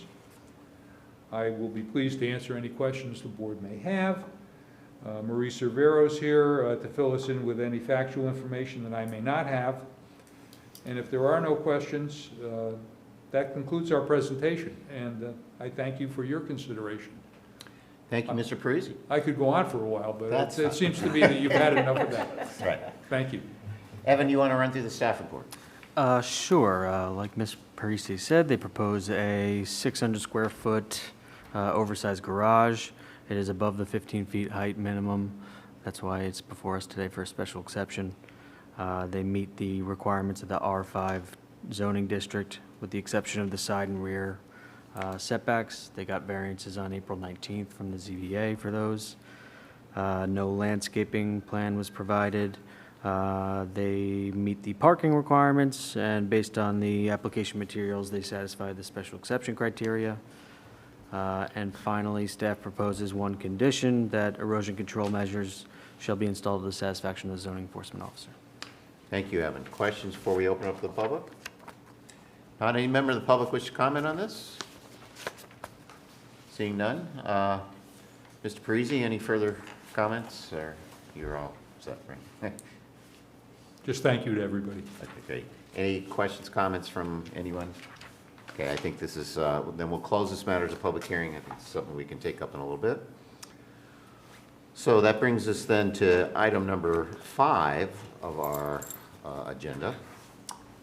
That's Dream Machines LLC and Kabu Holdings LLC, Gerald Buton, applicant and owner, 226 North Main Street, special exception automotive sales. And is the applicant ready to proceed with that? I am. Gerald Buton with Dream Machines and Kabu Holdings, the building owner on both. The business specializes in the sale of collector automobiles. Almost all the customers come from the internet, so there's no need for set hours at my facility. Business hours are by appointment only. No retail repairs will be performed at the location, meaning that I'm not going to welcome outside automobiles for me to repair or fix. I'd be just working on my inventory of vehicles for sale. No changes to the building are proposed, or any signage proposed. There is no signage currently on the location. No vehicles would be stored outside. And as shown by some pictures I think Evan had, I don't know if he distributed them, but he can accommodate about 24 cars inside, so there's really no need to have anything outside. And I anticipate annual sales would be no more than 24 vehicles annually. So it's a very limited number of vehicles going through the business. What's the niche? What kind of vehicles? Collector automobiles, so, you know, anywhere from 30s, 40s, 50s, 60 collectible cars. Okay. And you're not actually doing any service on them. It's basically storage and sales. Is that correct? Minor repairs, you know, fluffing them up and right. Making them presentable. Okay. Harry? Detailing or cosmetic body work? No, no body work at all, just detailing, you know, buffing and shining, that sort of thing. Okay. Yeah. So this is the old graphics building? Yes. Yeah.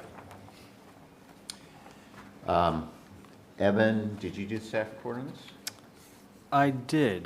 This change of use requires a special exception in the IG1 district.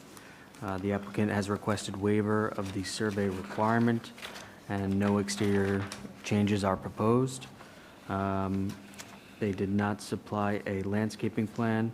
However, they did give us a plan from 1985 that included some landscaping around the building and in the front of the parking lot.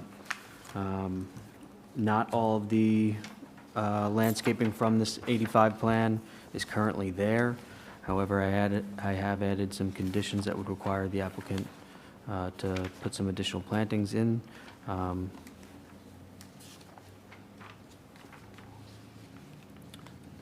The motor vehicle sales use is not listed in our off-street parking requirement table.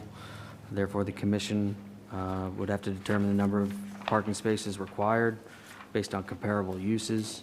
The plan that they submitted indicates 7 parking spaces on the site. However, no striping is currently there. Again, a condition has been added that would require the parking spaces to be striped. No outdoor lighting plan has been submitted.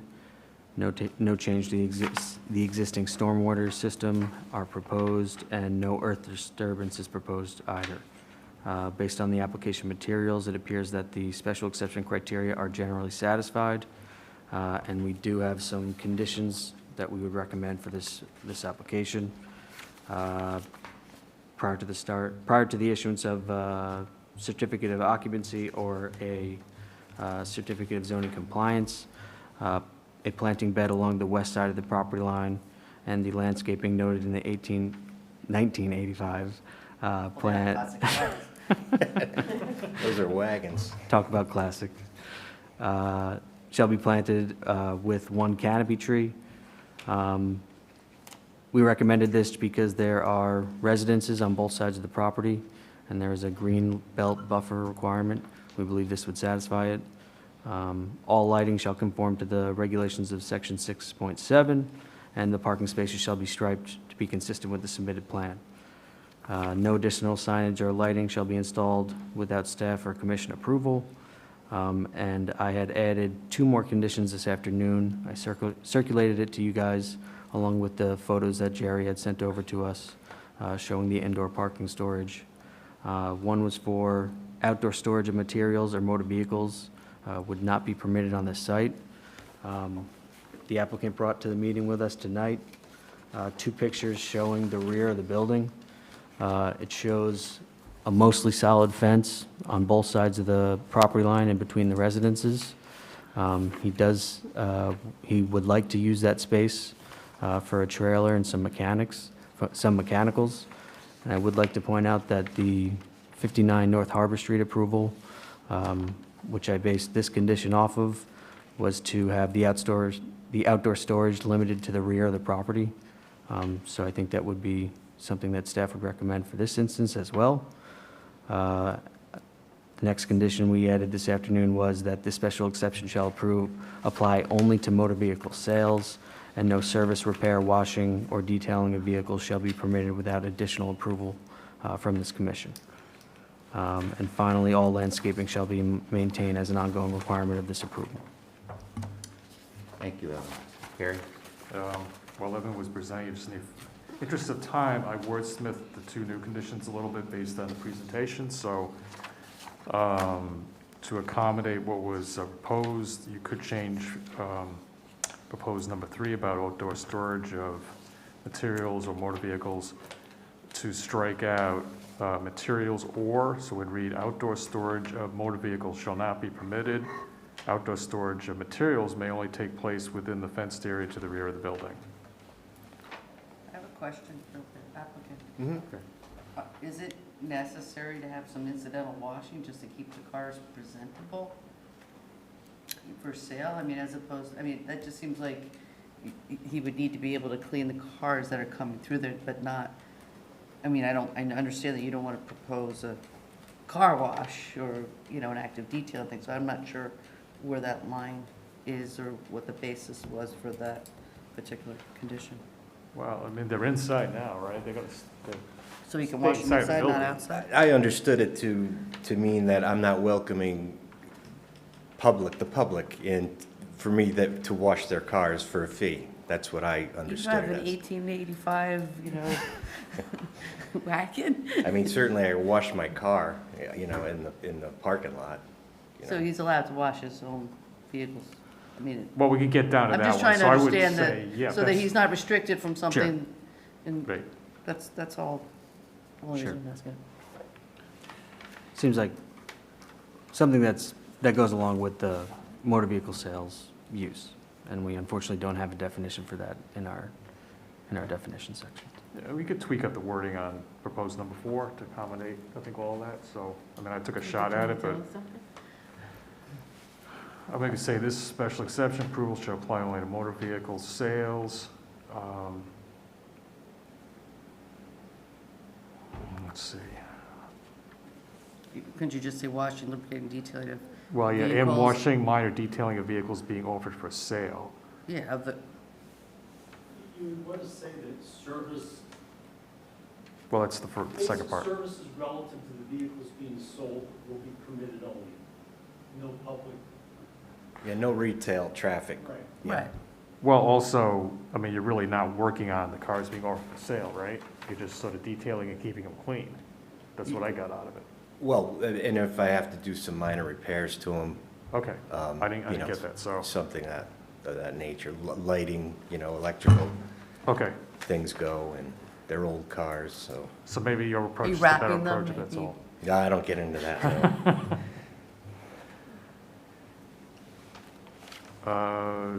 So if But we all left that would this- happen inside anyway, right? Mm-hmm.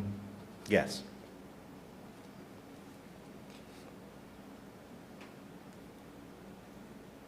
Yeah, you can't keep them outside, so, oh, Jesus, right. So the second sentence could be changed at least to read, no service, repair, washing, lubricating, and detailing motor vehicles not being offered for sale.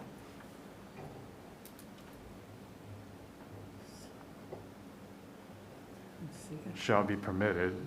He's, the conditions of approval is trying to, add it to these words. Now you could have, I guess, a third sentence that said, What's the next step? Yeah. I guess I don't have that. Yeah, minor yeah. detailing, washing, and repair of vehicles being offered for sale is permitted.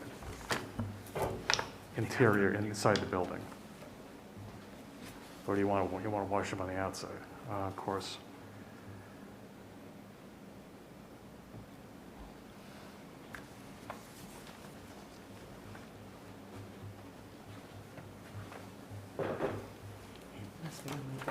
Does that make sense, everyone? Sort of? Just on 3, you said outdoor storage and you deleted materials of motor vehicles should not be permitted. And then you added outdoor storage of materials are only in the rear, but I May think only that's- take place within the fenced area to the rear. Right, but the word materials, I thought it was a trailer, right? Is that a material? We can call it a material, we can put it,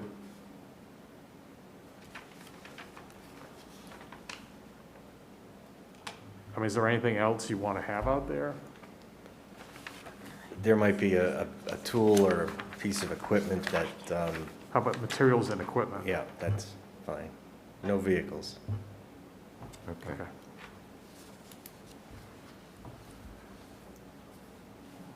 Let's open up the public. Any member of the public wish to comment? Oh, here he comes. I have a comment. Well, Hang on. What we asked for public comment, so Yeah. we'll wait for Mr. Maresca to comment. I think you can come to deliberation.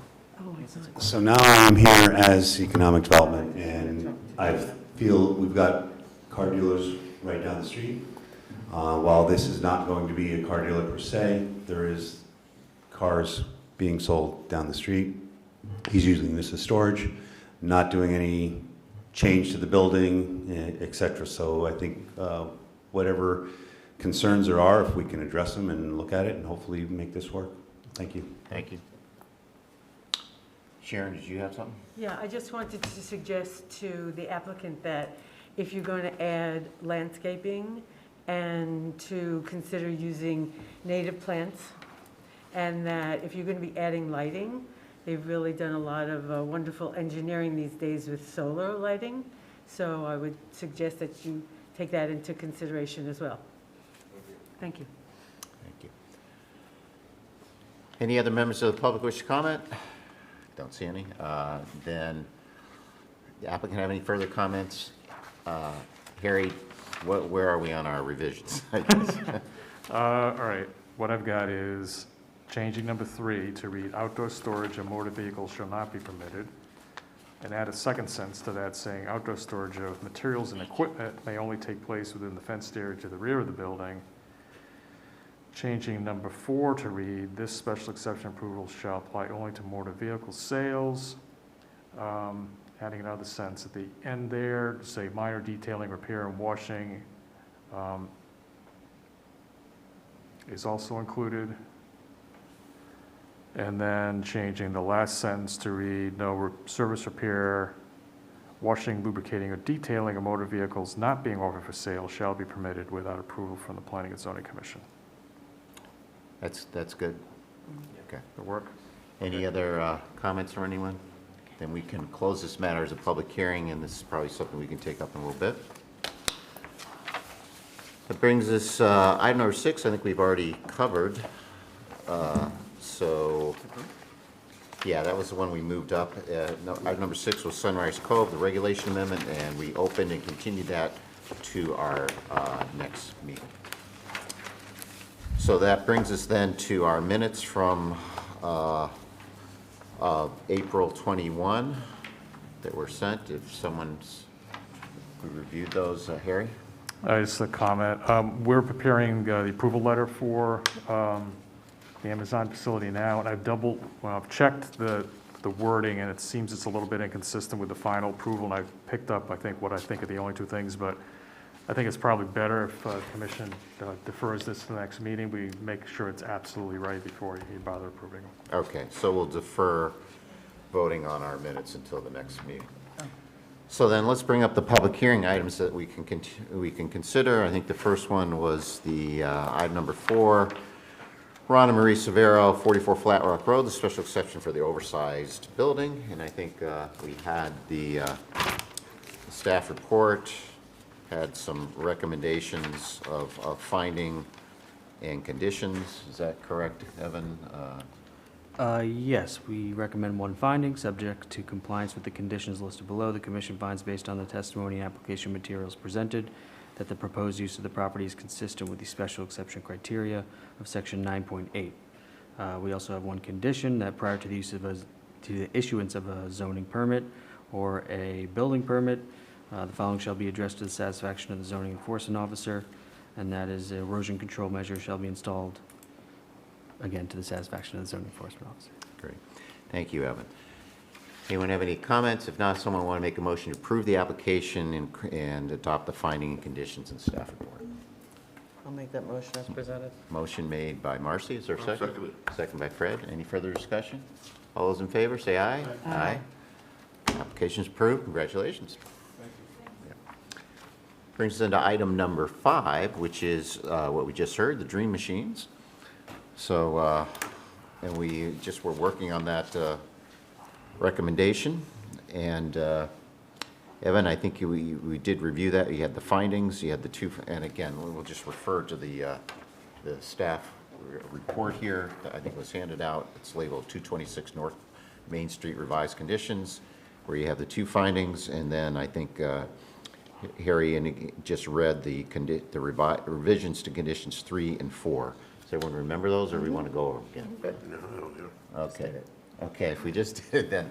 Someone want to make a motion then to approve this application with the findings and the conditions again as revised that we just went over. So moved. Motion made by Fred. Is there a second? Second. Second, Joe. Any further discussion? All in favor? Aye. Aye. Okay, application's approved. That brings us then to correspondence. Do we have any? We do.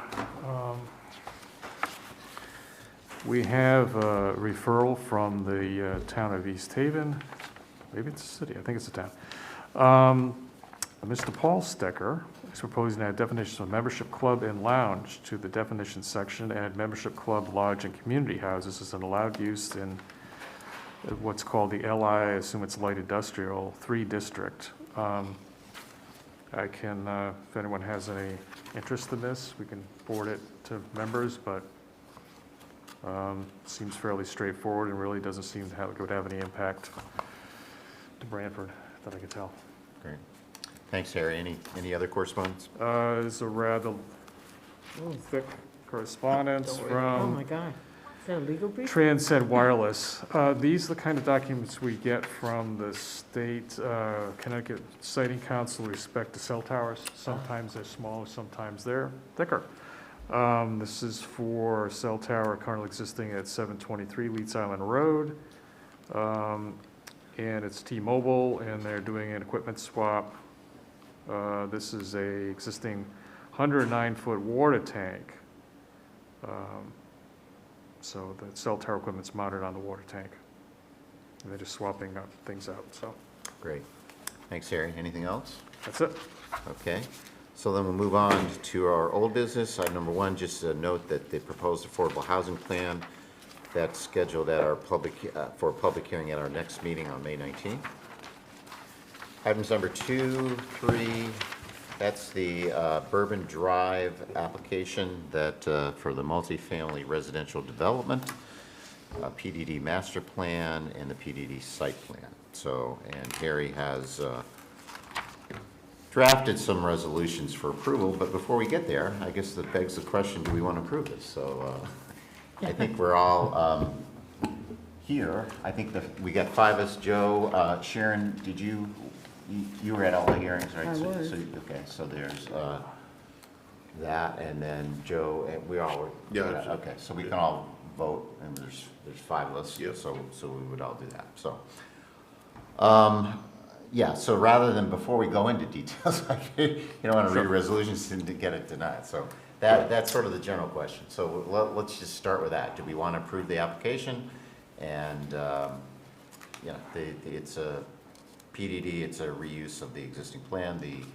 I think what if I had to summarize what the reasons are, is that it's a great adaptive reuse. It fills a need.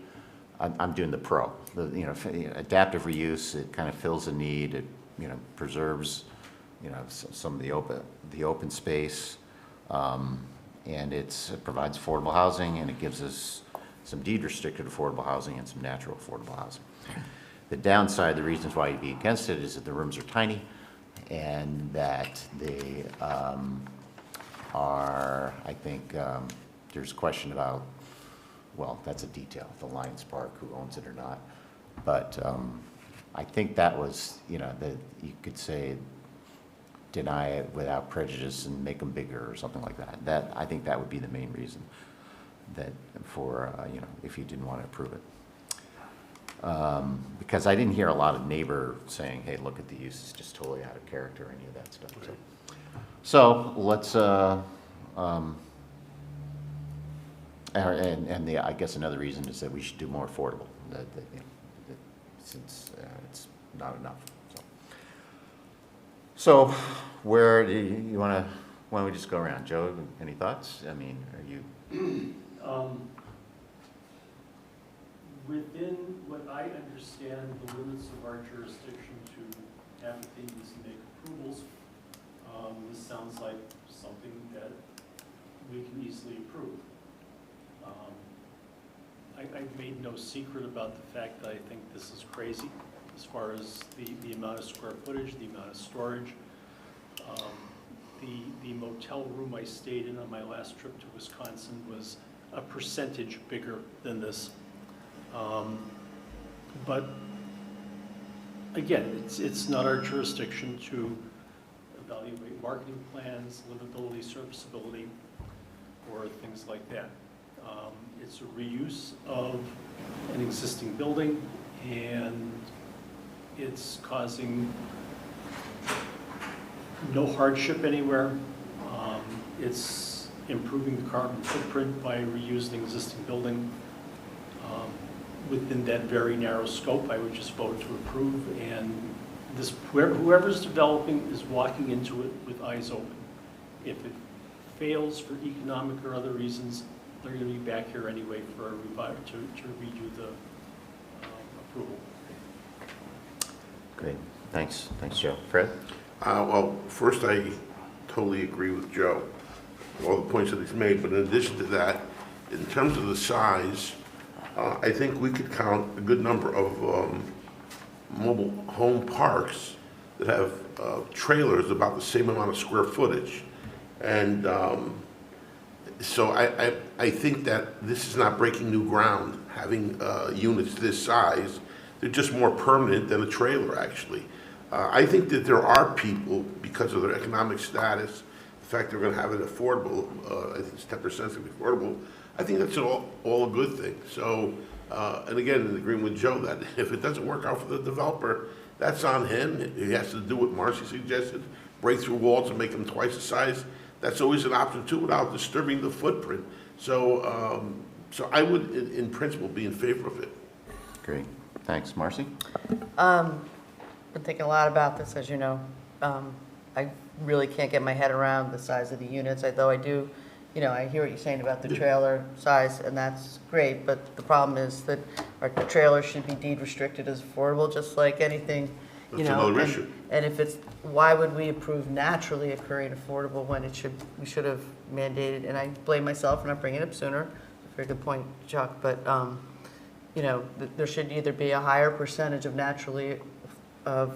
actual deed restricted affordable, because what they're giving us isn't gonna change the status of where we're at, and we're already under it. So I thought the goal of the commission was to, if it's naturally affordable, why not deed restricted then? As far as the adaptive reuse, that's great. I can appreciate that. I have no issues with Lions Park, the site plan. I love that they're reusing the building. My concern is that we can never attain the number of affordable housing units just because of the way the numbers. I understand that. The statistics just doesn't work. So if that part of that argument almost becomes irrelevant. We can work as hard as we want. We could have made this 100% affordable. We're never going to achieve that goal. But we're basically approving naturally affordable. Yeah, So well- why not have them be deed restricted? And the POCD doesn't call for the density in that area. So, we should have some jurisdiction to approve a PDD with, giving us something to, even if it's marginal or something we never Yeah. attain, at least we're not treading water with it, or, come back with, I don't know, I mean, I'm not gonna fight the, I agree with Joe, I mean, I can't fight how marketable the units might be, but, I do feel like it's approving a naturally affordable housing project, and, the goals is to try to get rid of that. So that's my biggest concern is, if we could approve, deny it without cause, ask them to come back to make that higher, I would be more in favor, but that's where I'm stuck. What if we just change it to 20%? I would, Approve it. yeah, if we could change the percentage, I would feel much better. Okay. Because I'm not philosophically opposed to the project or the adaptive reuse, or, maybe yes, the size of the units, but, that'll, I think, wean itself out in the future, but I think, we need to be having some gain on the affordable. But we never will, though. That's the point. Well, we're not gonna get, if we don't No, do you it a never little will. bit at a No, time. but you never will. It's Well, just, a it's little bit at a time. impossible to reach the goal. No matter how many units you put in, it's impossible to reach that goal. That's the point. Because it's not I like understand. the goal is reached, it's unattainable for Branford, the way the laws are, not our fault. But how about the But people the way that are the being laws are displaced written by? the state, I they're understand that. untenable. But all the people that are being displaced by Parkside, does making them deed restricted help them to potentially come here? That gives us more control to help move some of that population here, does it not? If we make it 20% affordable? When you have a unit that's 400 square feet, it's gonna become affordable by itself. They're not gonna get $2,000 a month for 400 square feet. Which is why it should be deed restricted, to just Right. help us along the way. I understand the desire to increase that percentage, but if we don't go into the negotiation with that as a target, having to come in the back end and try to get another bite at the apple gives a really bad color to the commission as far as our ability to deal fairly. So if we started out and said we wanted 20% because of whatever reason, that's fine, but trying to come back for a second bite at the apple, just, Well, we've made no bones about the size of the units, and that we felt that there were too many for, I've been very consistent about the fact that I thought the density was too much for the use there, and, it's 50-50 efficiencies to one bedrooms. They could have proposed some 2 bedrooms in that model. There could be better storage provided. There could be better presentation, which I asked for from the architect. of what he's doing as far as the common areas of the building, so I could understand how that's being compensated for in the common areas, and I didn't really get good answers. Right, the for whole that. thing is pretty underbaked as far as a living concept, but, you know, again, if we were CHFA and we were evaluating the entire project in terms of pro forma livability and other standards, I would be all over this thing with a red pen until you couldn't see it anymore, but, you know, we have fairly narrow scope. And that's all Well, it's a I'm responding to. PDD, I think we have more discretion than normal. And I think we're getting blurred by the fact that they didn't come in as an adaptive reuse, they could have come in under that guideline. You know, we see the merit in it, but they didn't choose to come in under that part of the regulation, they chose to come in under as a PDD. You know, and so I'm comparing against the density for the area for the POCD and what the architect presented, and, that's where I'm at, I can't. Sure. Sharon? I think it's a good development for the town. I think that, especially because it's over 55, there's a lot of people who are aging out of their houses and may want to move into something like this. And I think I agree with Joe that the market is going to determine who moves in. So I think it's a good thing. I'm in favor. I generally think it's a good thing. I would wish I'm uncomfortable going up to 20% when we never raised it during the hearing. Agreed. And I raised it when they said 5. I raised it and they said 10, and I said okay. I mean, I pushed them, and I thought okay, I'm getting double, and it's more than we've done, for other. I don't know. We at exit 55 we're getting 5%, so this is double that. And I think the other thing is, it is going to allow inexpensive housing. I mean, the goal really isn't to have government, or, the goal is inexpensive housing, not to have deed restrictions and more ways to make it inexpensive. It's to make it inexpensive, and That's right. naturally is good. But, you want the deed restriction too, so. But I get, I get where you come from. Those are good points and your fair points. I mean, it is a PRD. We do have a lot of discretion, So with that, I think we're looking at then, we can go through resolutions for approval. I think looks like a majority at least appear to favor these. So, and there will be other questions as we go through them. So Harry, do you want to do that? Start going. Okay. Well, here we go. So I've got 2 documents. One is a draft resolution regarding the PDD master plan part of this, which would be the first piece. So that would be set, basically you're writing the rules for the development, you're writing zoning regulations, kind of. So I just went through typical whereas clauses about the public hearing, about the application, did note that 59 age-restricted apartments and a 10-foot pedestrian easement were offered as part of the application. Public water, public sewer, conditional approval by Branford WPCA. Went to see all the required referrals to the fire marshal, town sanitarian, police commission, and town engineer.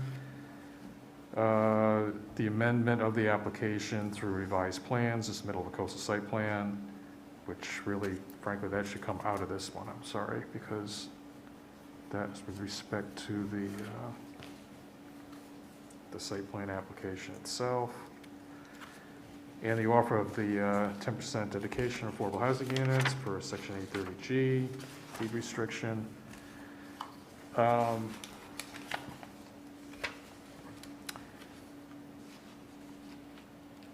Should have a whereas I did not include here. It should probably word as follows: whereas the referral of the application to the DEP was made due to the location of the subject property within the coastal management district and comments received. And the word "and" at the end, of course. Okay. So I could put that in one of the whereases here. The next whereas on page 2, just noting deliberations of the commission on the amended application, that the commission gave due consideration to all the factors required to be considered under its authority under Title 8, CGS, the Connecticut General Statutes, the zoning regulations comprehensive plan, and the 2019 Plan of Conservation Development. And then a finding that subject compliance with the proposed conditions, the proposed uses, density layout, the development set forth consistent with the comprehensive plan and conforms to that section of the regulations with respect to PDDs and the master plan requirements, those of 5.4A and 9.10F. And another finding that with the inclusion of the affordable housing law for the pedestrian access easement, and I threw in here as well as the offer of a pedestrian access easement, conservation easement for the basically Lions Park area, that you'll be finding the application consistent with the POCD. And a further finding that's consistent with the goals, policies and goals of the Coastal Management Act. And then finally, on the bottom of the page, you're making required findings from the zoning regulations. Another zoning district could not be appropriately established to accomplish the purposes, and so forth. And then finally, statement that you're approving it as proposed, except as modified below. And the whole listing of conditions here. Harry, just in your whereases, you had the finding about the Lions Park, so that's something we need to discuss as well. Yep. I think, right? Do you want to do that now? Sure, we may as well, to figure Okay. out whether we want to do it, or Yep. what do you think? I mean, that was one of the sort of, you either leave it in or take it out type of thing. Exactly. So, I mean, further on, though, I propose a condition basically setting up the commission to, in the site plan approval, require a public access easement for Lions Park, subject to some conditions and limits, which would be if the person becomes unruly, that the property owner would have the right to remove that person. They're preventing someone, member of the public, other member of the public, or a resident from enjoying the park. That was something that was brought up at the hearing. Also require the property owner continue to maintain Lions Park unless someone steps forward, such as possibly the Lions Club, and wants to continue maintaining it. I think they've been doing that as far as I understand. And also, just want to mention that the peers from the landscaping plan, they were proposing basically to clear cut some of the existing mature trees, and the other vegetation has been planted and maintained over the years in the park. I don't really understand the need for that, and they were proposing a whole new low maintenance landscaping or something approach to it. So there are all those issues. So that's the issue, again, to summarize quickly, the reason why you would do this is because this was a former hospice. We had a sort of a public group in town sort of create this. It had this, semi-public feel to it. It was at least maintained for a while by that, and, public was essentially invited onto the site, so there's expectation that it may be continued. Although I don't know if that's true, but that's what it is. The reasons you wouldn't do it is that because this is a private, it's a private rental property. And typically you don't, have public access things on, other private rental properties. And, you heard their attorney said, well, we're not going to, we're sure, and they were going to come in, they can do it, but, it's private property. So why, and, potential nuisance, are they going to inviting the public on our property? So anyway, those are the reasons.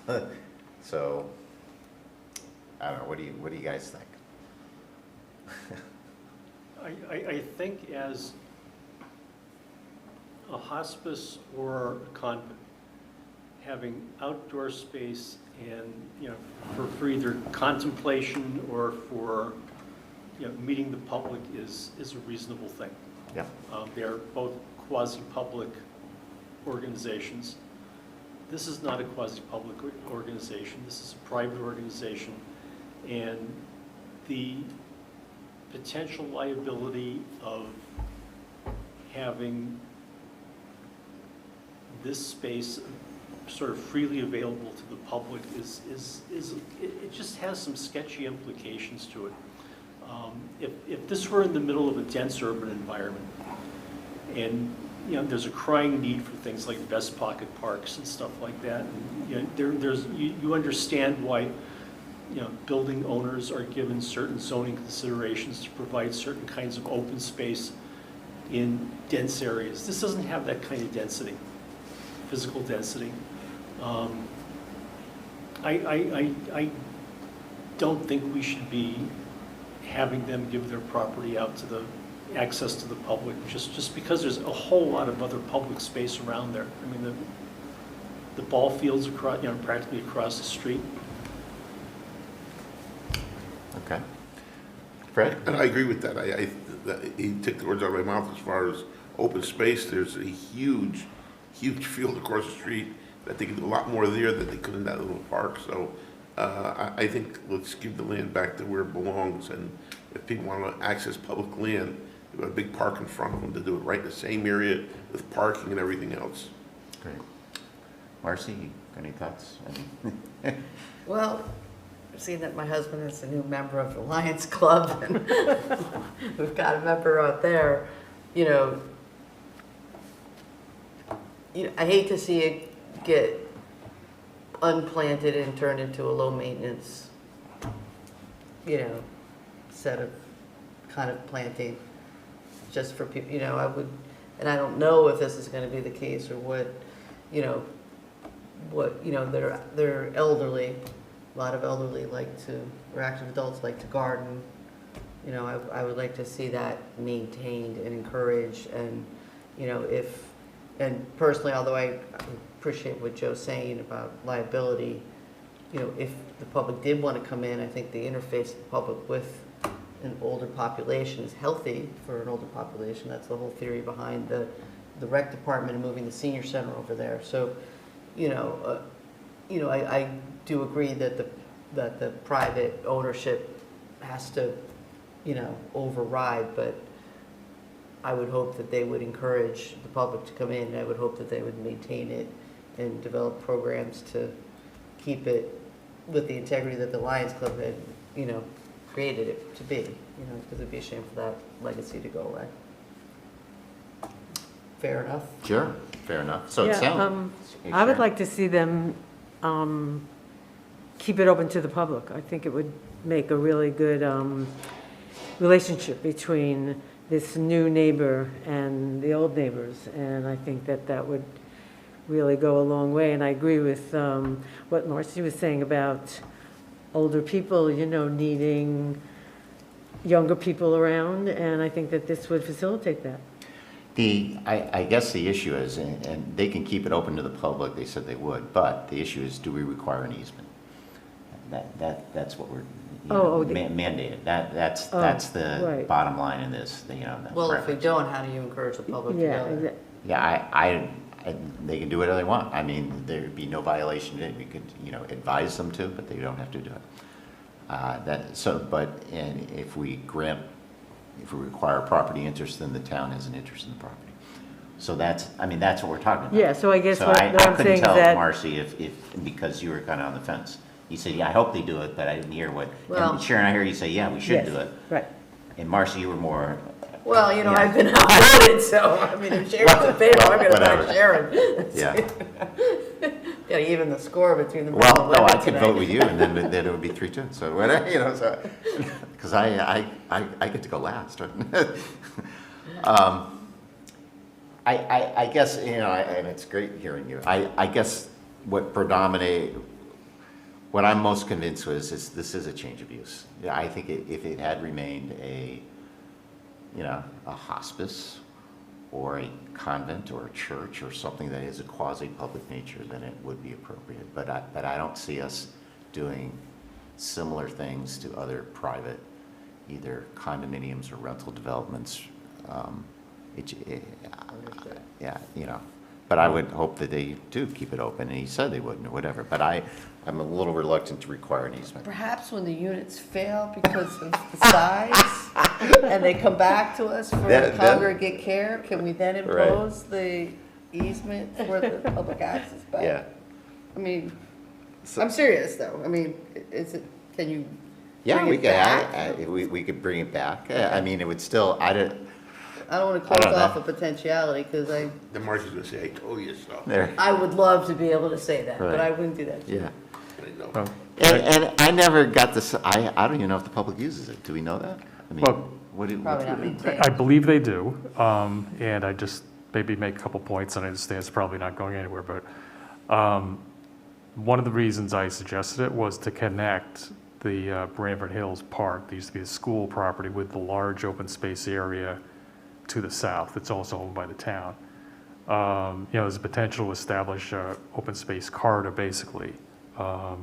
There's not a lot of open space in this area of town, so that's another factor, even though there's a big park in Branford Hills and there's big open space to the south. If you look at the area as a whole, But oftentimes what pretty odd. happens, and this supports that, is, the developments are donating to the land trust, the land trust can't do anything, and they're having to take on the burden to maintain it. Here's an opportunity to make a connection, to get people into nature a little bit more. right? And I mean, there also is a very narrow pedestrian easement already going through the properties. They've already agreed to invite the public in. And but you can even very though, easily not make that obvious unless it's marked. And well, all of that, absolutely. And, this wouldn't be the first time. Mariners Landing has an arrangement where it's a private residential community with a couple of little And that's commercial coastal. uses. I It's mean, coastal. yeah, it's a coastal But policy, right, beyond the right. required public access required by the Coastal Management Act, they've also, there will be a green that is created as part of this, a public dock, a little bit beyond what's required for CAM. And I think part of that was, well, we're asking for additional density, then we're going to give something back. Where's this? This is Mariners Landing, Yep, Anchor right. Reef. So, I mean, they're getting, this property owner is getting, through this process, potentially a lot of additional density. So it's sort of, and we don't have this in the PDD regulations, and frankly, I would recommend you consider putting it in, where it's sort of a trade-off. You're getting more density, and it's 9 units an acre, Joe. It's pretty dense in terms of that kind of, Doesn't the exactly math. fit with the current POCD. for Well, the- there's for the that. density of the area, does it? Well, I mean, those are good points. But I'll just leave it there. I mean, I understand what everyone's saying, and I appreciate the comments, and it's, Well, let's make a determination. I mean, I guess the question is an easement for something like social interaction insurable? I mean, is this something that's going to turn property insurance into, I mean, on one hand, it's like, oh yeah, we'll let the public come in without any recordable agreement. And people come in and everything's great, and then something happens, and then they stop it. If it's a deeded easement, then people are always, allowed to come in. And then property insurance would end up somehow recognizing that. You're talking about property insurance by the homeowners insurance? No, by the town? The applicant. Okay, so in other words, are we skyrocketing the applicants, is their insurance going to have to cover a fall down if someone happens there, and they're going to skyrocket their insurance rates because now we've got a public component? Is that the question? Yeah, that's the question. And somehow, because we required, is the town going to have some participation in that? I mean, if I fall down there, if there's a hole in whatever and fall down, I'm suing everybody. I mean, whatever. Yeah, but what But I about, mean, what whatever. about public access to all the other open spaces? I mean. Yeah, I know. I mean, there's a recreational immunity thing, that if it is something for recreational purposes, then you can't sue. So I don't know, maybe they get the benefit of that too, if it's, but I'm less concerned about, that's why you have insurance to cover those things, so I don't,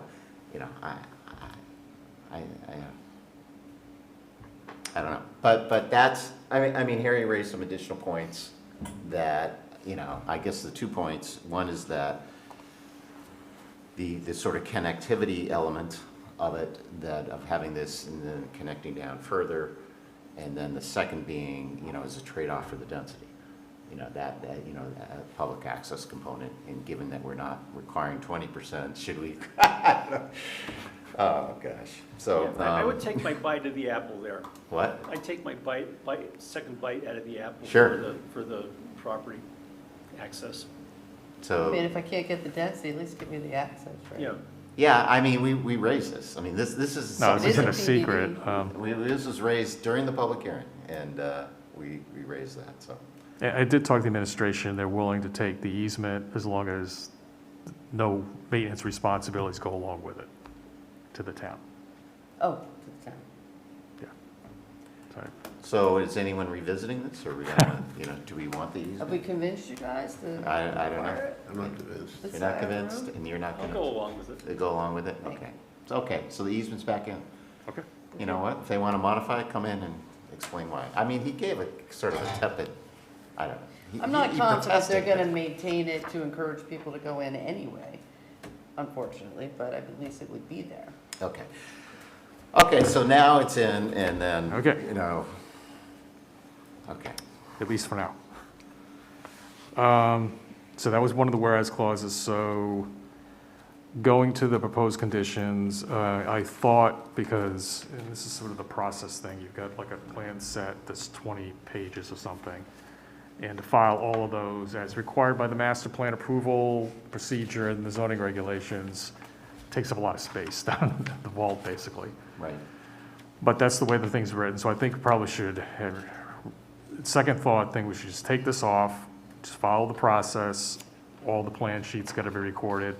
I mean, it's really envisioned to have a master plan set that's maybe a couple of sheets, that gets recorded, then the applicant comes in afterwards for the site plan approval. Right. But we've had several of these where the applicant chooses, and they're allowed to smush the processes together, so they're giving us one final giant set of plans with all the information for the site plan part of it as the master plan also, which requires a lot of paper to be filed. But So you're going to modify number one? I think just take it all out, take it all Okay, out. delete number one. The regulations require the submittal and the filing of the whole thing, just let it go that way. And follow all the plans. So we, unfortunately, we number everything, but, so one will require, the setbacks to comply with, and further down here, I basically proposed essentially shrink wrapping the PDD so that the required setbacks are what would just provide for the existing building, so that if they want to propose another building, they would need to come back to modify the whole PDD approval, not just come in with a site plan. So I think that puts the commission in the best possible position to control what might happen. It's already dense. Yeah, I mean, they can do it, but, they would have to come back and convince everyone that that's appropriate. Yep. For some reason, the zoning data table kept referring to the R4 zoning district, but that would be eliminated by this approval. So we need to clean up the technical detail of that. They need to add a signature block and do some little detail things to make the master plan sheets conform to the requirements of the regs. That's in one, we're now was 2C, now 1C. And then when they propose this pedestrian easement, which basically follows the sidewalk coming down on the right side of the driveway, then they have a crosswalk that goes across towards the church side. Then they have a bituminous, an asphalt path basically along the parking lot as you're going in. It'll be on the left side in the far corner, and then wrap around and hit the town open space. Where they're proposing to take it to the town open space, it's not really at the natural place where you'd walk between the properties. It's sort of further to the west. It's sort of a natural dip and sort of a, vague footpath through. So I'm just asking them to basically line it up where someone would actually walk into the town land. It would just move it over 20, 30 feet or whatever to the natural point where you'd want it to end, rather than, end it there and have a little, footpath, dirt, over to where someone's actually gonna walk into the town property, where have it make sense. The next condition down at the bottom of page 3 would require the affordable housing offer to be basically modified to include providing a housing affordability plan. And this is piggybacking on the requirements we have already in the incentive housing zone. So we'd have to have that, and then I think that includes other provisions as well. And then I think we talked about this, the last deliberation section, having a mix of affordable units, for example, like about half the project, one bedroom, half the project efficiency, so the affordable units should reflect that balance and be half efficiencies and half, so it'd be 3 and 3 basically. Right. Going on to the next page. Have a proposed set of uses, which are basically the uses they're proposing, not a whole other laundry list of uses allowed in the residential districts, just limit it to what they proposed. Yep. The next condition, it's listed as 5, just recites limit on the density, which is exactly what's proposed, of 9.85 units. What residential zone is this in? Right now, it's in R4. So page 146 has the density factor of 1.58. How does that compare? Well, this would be higher. Well, this is sort of my point. No, We you're have asking for a lot of density, yeah. We have in our open space regulations for open space residential development. Yeah, but this isn't that. I understand, I'm just trying to get a sense of density. Comparison, If you're yeah, giving right. them increased density for, right? Well, my only proposal in doing this was to basically say, this is what you proposed is what it is. It's not 10 units, it's just limited right down to what it is. Yeah, we might be going to 8 or something. Well, you could make the number something else, it's true. The next condition would basically, like I said, shrink wrap to the existing building, so whatever the setback is, side, rear, and limited the building coverage to exactly the coverage of the existing building. The next one would require some changes, or list the changes that would require a full PDD modification, master plan amendment. So they are listed in the regs, but this would add to those any change in the mix of the number of units. For example, any proposal to convert to dwelling units with more or fewer bedrooms, or to decrease the size of the units, if that's even possible. And part B would be the revision to rent or sell dwelling units to individuals or families not meeting the occupancy standards of 7.2B, which is the age 55 plus. There's actually a couple of different age restricted provisions in the regs. So we basically piggyback on those requirements to say, look, you got to comply with the occupancy standards. That's one person's got to be 55 or older, and there's certain provisions in there. Just that's a way to basically hold them to what they're proposing they're going to do. The next one requires some changes to would provide for the commission as part of the site plan approval to require changes, including relocating that path that I talked about a couple of minutes ago, and require further detailed information about the maintenance of the development in general, including the open space and the recreational area, and would provide for 10% of the parking spaces as EV charging stations. When I got to the site plan, I just basically put in that they would at least put conduit in.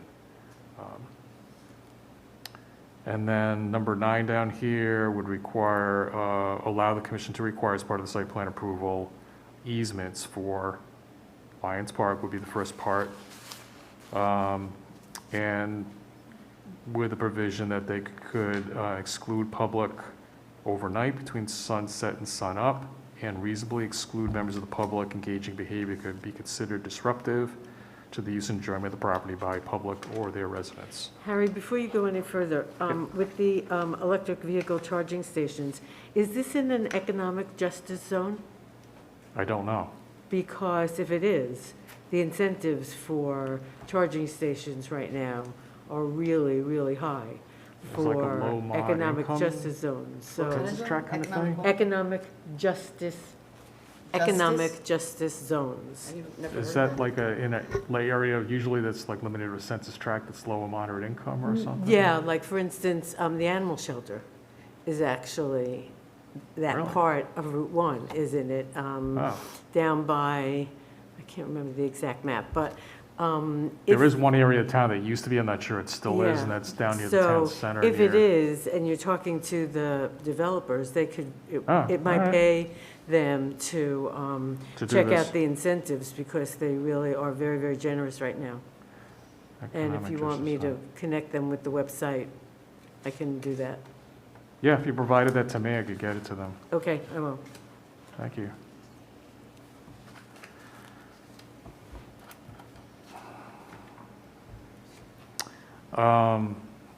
Okay, so that, and then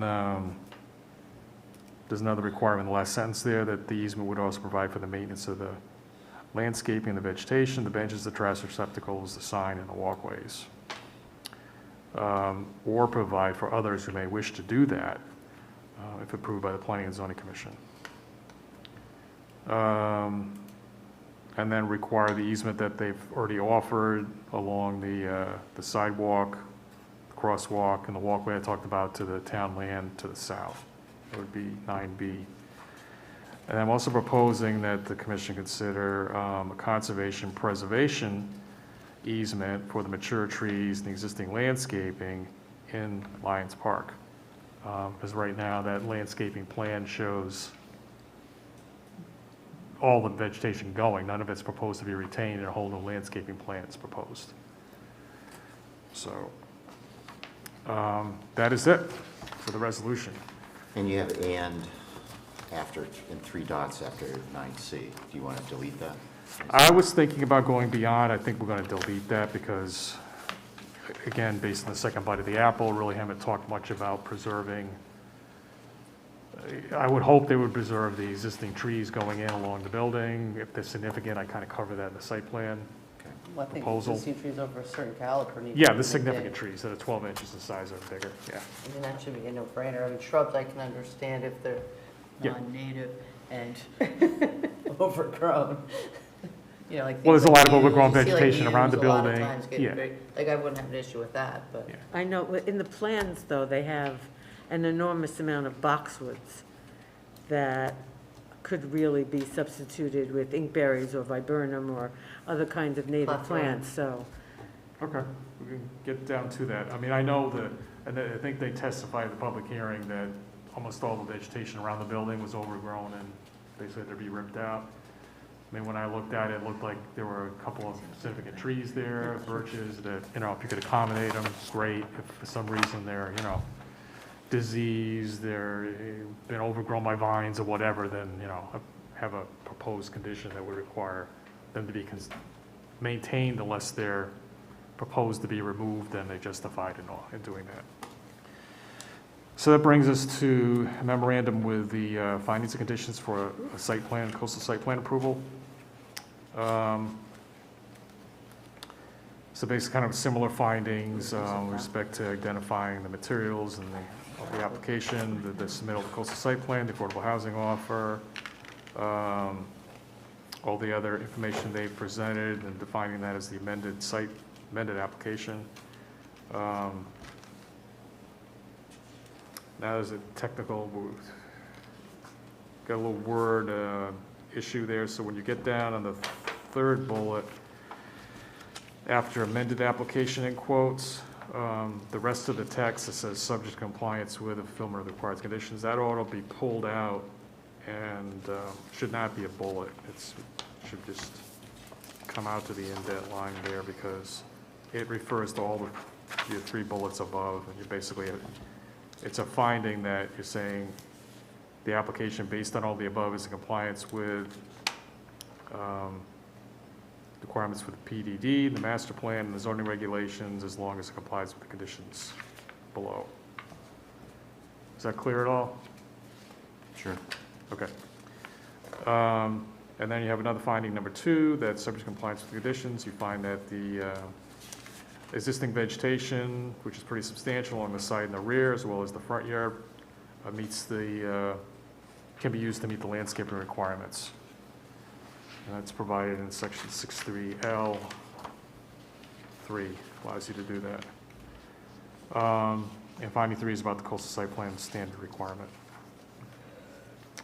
So the conditions, standard condition number 1, all construction substantially conform to the most recently revised version of the plans. Number 2, things they would need to do before any construction activity, including erosion and sedimentation controls, implementation of a tree protection plan measures, a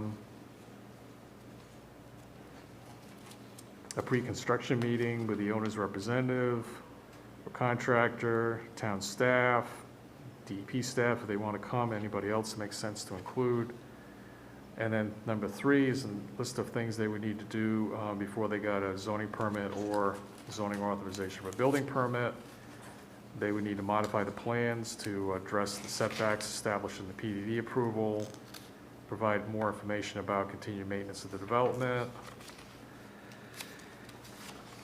revise the zoning table to make it specific to the PDD, and the criteria you've established in the PDD approval, relocate that 5-foot pathway and the pedestrian easement, as we talked about, make this little change noted by the town engineer about the pedestrian crossing signs are the wrong type. There's no school near anymore. Also, they're proposing a sidewalk along the front of Lions Park, along Bourbon Drive. And they had a drop-down ramp where you could put a crosswalk that would have continued on to a sidewalk that came down. If you've been down, there was a little road that basically cut the corner as you come down Jefferson to Bourbon. The town has recently removed that pavement, and they're also removing that sidewalk that goes down to where the applicant wanted to do the crosswalk.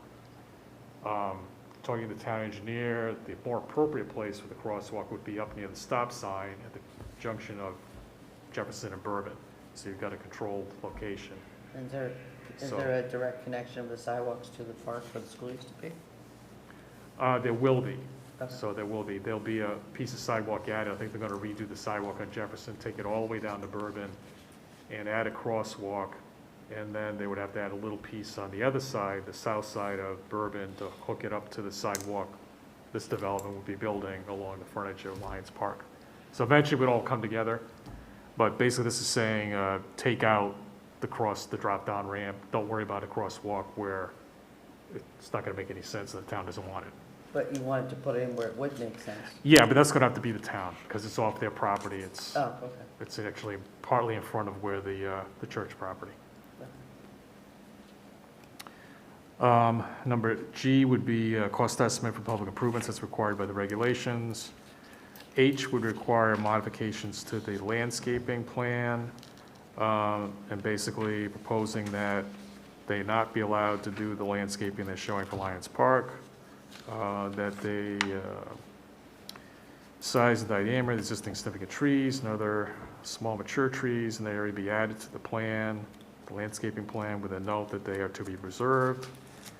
Also proposing that there be orange construction fencing added so that construction equipment's not getting into that area at all, to cordon it off during development.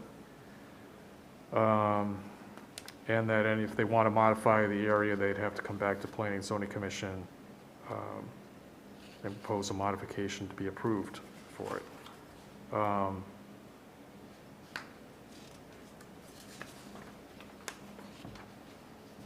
Dan would also propose that, if they want to modify it, that they would address preservation of existing trees to the extent consistent with safety. Any removal of vegetation in the park require a recommendation by a qualified professional, approval by the commission. I kind of went fairly far here in trying to preserve the landscaping. We've had a development. I can't say that as part of this, so I won't bring in any new information. So I'll just keep quiet. Let's see, so Roman numeral I would be existing trees and other vegetation in the side, rear, front yard should be generally identified in the plan, since they're substituting for landscaping that would be required by the regulations, or to be generally noted, or it's a mixture of oaks and this and that, and of a certain general, they vary in size from A to B. So we have a general idea of what's there. And then all significant trees should be individually identified, except where that part of the site that kind of goes beyond the parking lot over towards the neighbors on, I think it's Helen, where it's all just woods beyond where there's a little walkway area there. So there's no need, I don't think, to go into that and for them to identify each tree in that area. Is there wetlands over there? There are wetlands over there. Part of it's wetlands, yep. Are they doing anything to restore the tree line, the edge of the tree line to help screen? I mean, I'm not sure what the visibility is to Helen's, but. Well, the abutting property owner, I believe, came in and he asked for some landscaping and fencing. In the end, I think he said, don't worry about it. That's what I remember. The last part of the hearing, he was, I think he was still concerned about the lights. Right. So when we get down there, they proposed a pole light off to the west of the parking lot, closer to his house. There's like another walkway area, like a little meditation garden or something. So I just proposed changing that pole light to bollards, so you could still walk around with some light, but it wouldn't be shining towards him. I just don't see anything on the opposite side back here. So is this the wetland? And then I assume there's a tree line in here. Approximately. The trees come down here, I think, already, so I think this is filling in the But only this open is the areas. walkway, right? Well, there's a walkway. This is like just an access walkway, so this would be the public access walkway. Right. That's just a walkway from the loading area over, that exists right now. So they're proposing some plantings along The foundation. the foundation. I think there's already a line of plants. This is already done already, so I don't think they'd be changing that. Well, I just was curious what the edge looked like and whether it needed to be reinforced I don't to think help they're proposing protect the any wetlands changes. beyond. Yeah, I don't think they're proposing any changes in that area to what's there now, so.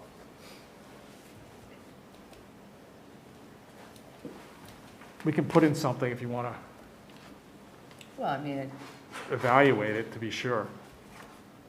I just think that it's a way to protect the wetlands, and you don't want to encourage people into that area. Yeah. So I'm just trying to, I'm not suggesting a non-native screen to like block it off, but I mean, you could put calmia or other things, evergreen shrubs that kind of. Yeah, set off the Sway. edge of it, yeah, yeah.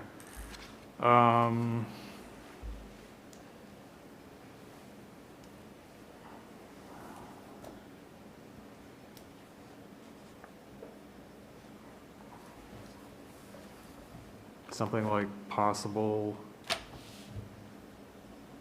We could say address existing edge to protect and discourage traffic toward the wetland areas or something. woods adjacent to the wetland, to the west of the building.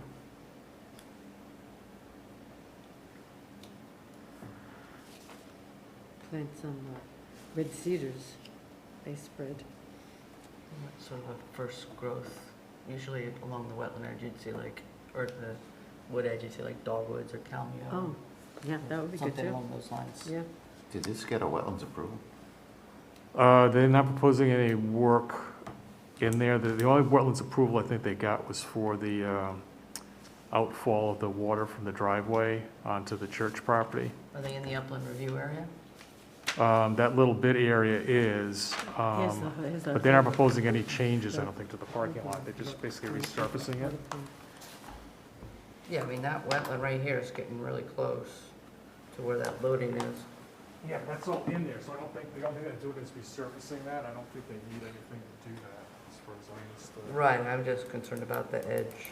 Yeah. Because their tendency is going to be to mow that back or to Yeah. open that up. So I wrote down something like, address augmentation of existing edge of woods adjacent to the wetland west of the building. With the native Thank you. species, especially there. preferably with native species. No, definitely there. All right, with native species. Preferably along the building foundation, definitely along Yeah, there you go. the natural corridor. Okay, so that would be, oh, no more I'll give them microphones for me. latitude when it's in a parking lot. So that would be Roman numeral I of H. 70-30. It's a good. All right, percentage. we're almost According to there, I Dep think. Policy. Well, for me, it's like, I'm not as concerned in here as Yeah. I am in here, right? Uh-huh. So I would be providing for 8 of the proposed parking spaces with conduit to be set up as EV charging stations. Or make them install them. I mean, I think in sort of what the commission's done before is usually at least require the conduit to enable it to happen. Yeah. Yeah, I'll get you that information about the incentives. Okay. J would require some screening in the form of landscaping or walls and fencing for all the ground-mounted HVAC and utility equipment, or cabinets on the building. And this is provided for in town-wide design guidelines, I believe. So you'd have to have cabinets around any meters and the exterior walls of the building. K would get into the lighting plan and limit the height of the pole-mounted fixtures to 12 feet, including any cement base, and limit the building-mounted lights no higher than 9 feet. Kind of keep it in context with the residential use around it. And triple I on page 5 of 8 is basically a kind of a standard thing we're putting on about cutoff lights, which are required by the regulations, unless it's very low output, emergency lights. Color temperature, no less than 3,000 should be degrees Kelvin. And information on all the fixtures and the model choices, and update the schedule and all of that. Roman numeral 4 would require the pole light to be replaced with bollards like I just talked about. L would require identified snow storage areas in the property that don't conflict with proposed landscaping or existing landscaping. M will require screening of utility and service equipment and that existing area, and there's a back of someone's, actually the side of someone's house, pretty close to it. So as you drive in, there's another driveway on the right side of the building as you're looking at it from Bourbon. And they've just got dumpsters out there. They're not in a enclosure. They're proposing a bunch of equipment there, and it should all really be screened so it's not impacting that abutting single-family residential house. So this would require that. The next one is getting evidence of the approval by the town of the sewer use agreement and the finalization of the approval to the sewer system. This would basically complete the requirements of the conditional approval to the satisfaction of town. And then O would be evidence of the approval of connection of the buildings to public water. And then 4 would be requirement for the easements that we talked about. Again, the Lions Park easement, just as described before, the pedestrian access easement, and then C would be this potential conservation easement for significant mature trees, as well as the other existing vegetation in the Lions Park area and within the rear side and front yard setbacks. So that could come out or not. Is that overreaching? I think maybe, I think you've said that, you I think it know, was really just the trees along here, right, on the entrance, that they weren't really noted. Those were the large trees. yeah. I mean, I have no issue with the foundation plantings. Yeah, I mean, they Unless probably will they're- get, it's kind of I all think that's garbage, yeah. fine. All right, so we could take out and within the rear side and front yard setbacks. I think it's- And that would just be the I only- think the issue is large trees, because we really Yep. didn't pay attention to But do we them. want a conservation? Yeah, I mean, you've already covered it Yeah, a bit, so let's you don't take like, that. okay, all right. Out it goes. And then number 5 would be things they would need to do before they got a CO, would be to dedicate the 6 affordable units in compliance with all the requirements of the statute, to identify them as part of that, the list the state maintains of affordable deed-restricted units.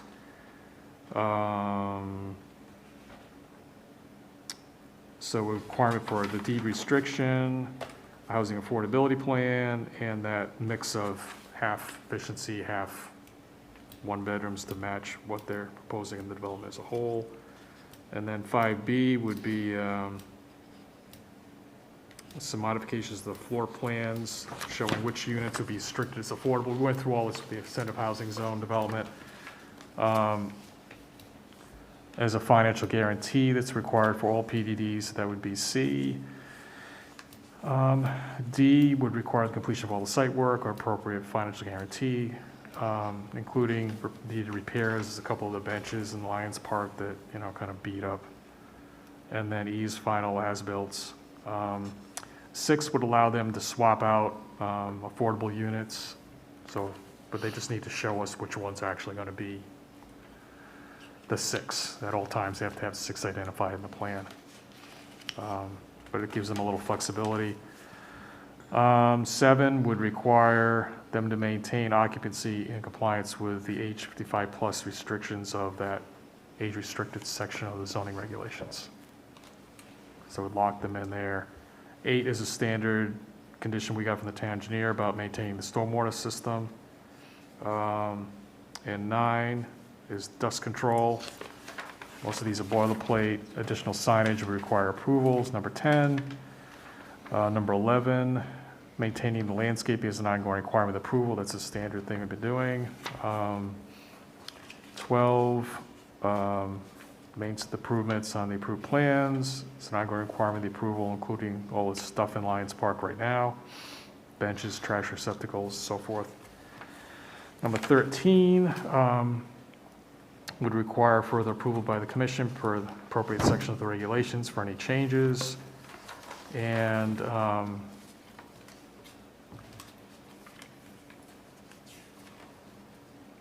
thought about proposing another condition about if they remove the trees, that could be considered by the commission grounds for revoking the approval, but I think that's probably going a little too far. How about replacing them? Well, there is section already in the regulations, if they take a significant tree down without putting it on the plan as something they're going to take down, they're supposed to pose Twice. yeah, like 10 trees if it's so the caliper size of all the replacement trees adds up to the one they took down.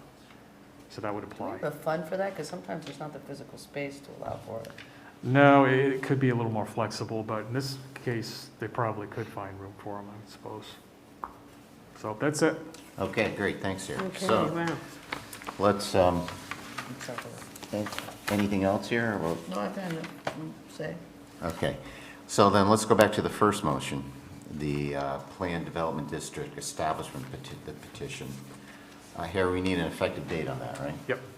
Yes. It would automatically be 16 days after, but probably give us a little more wiggle room.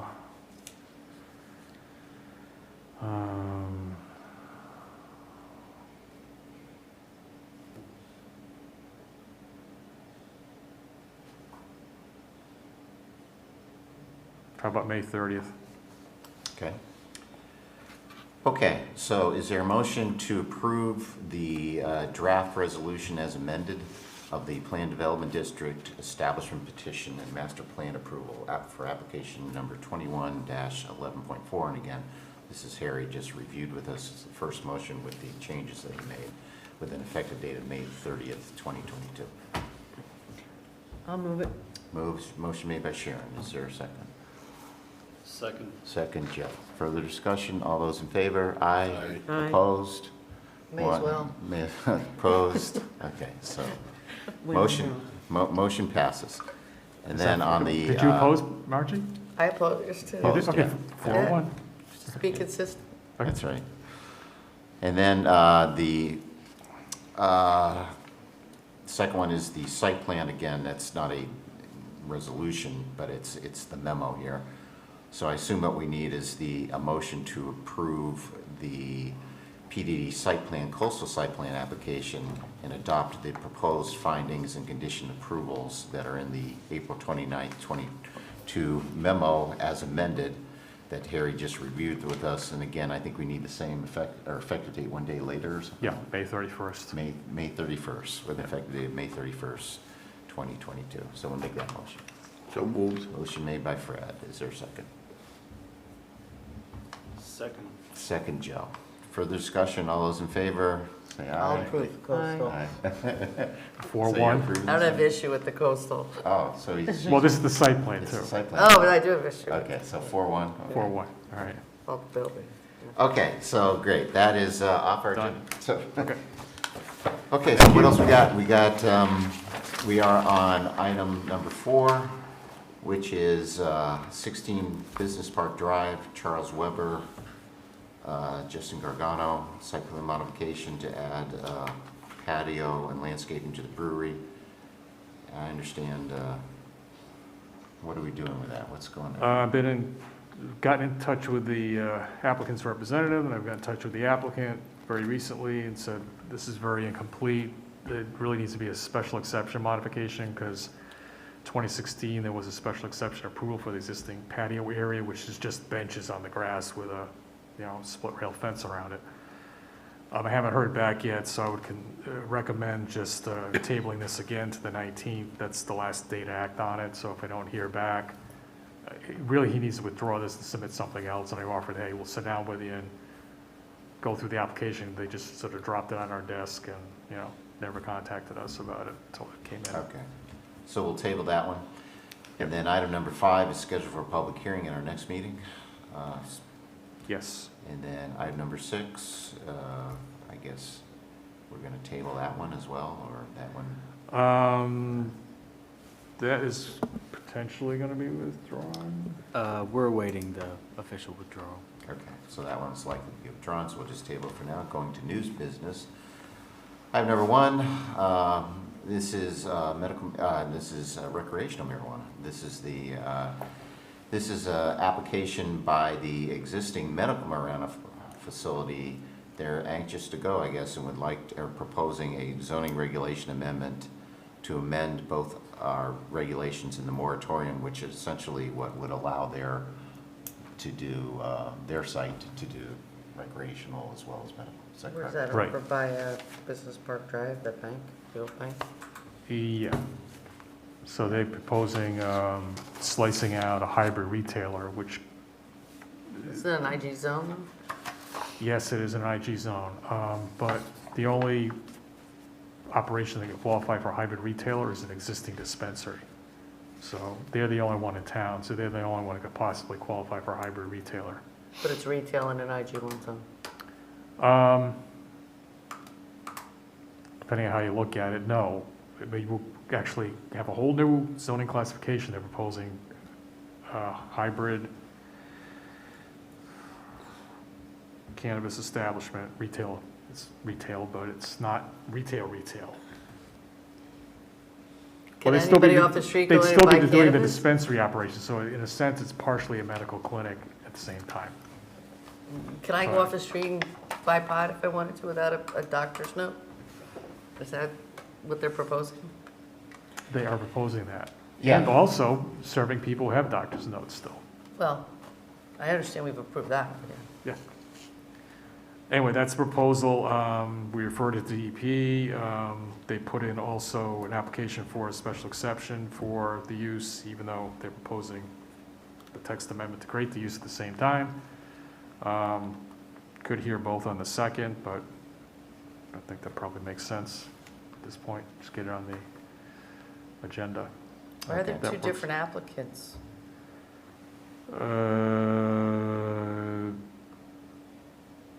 Because any resident of the town or someone with legal interest in property can apply for a zoning regulation change. And then the actual property owner has to apply for the sign off on it if you're applying for development approval. Well, it's the same attorney, but then Yeah. is it the applicant Two Dogs LLC for both? Or that's just the owner? Is Mark Milano's the owner? Right, actually, I think the attorney signed as the applicant, he's actually a resident of the town. So he could do that. I guess I don't understand why Two Dogs LLC isn't part of item 1. They don't need to be, Okay. because it's a regulation change. I mean, just anybody can apply for it who meets the criteria. Doesn't need to be the property owner of a particular place.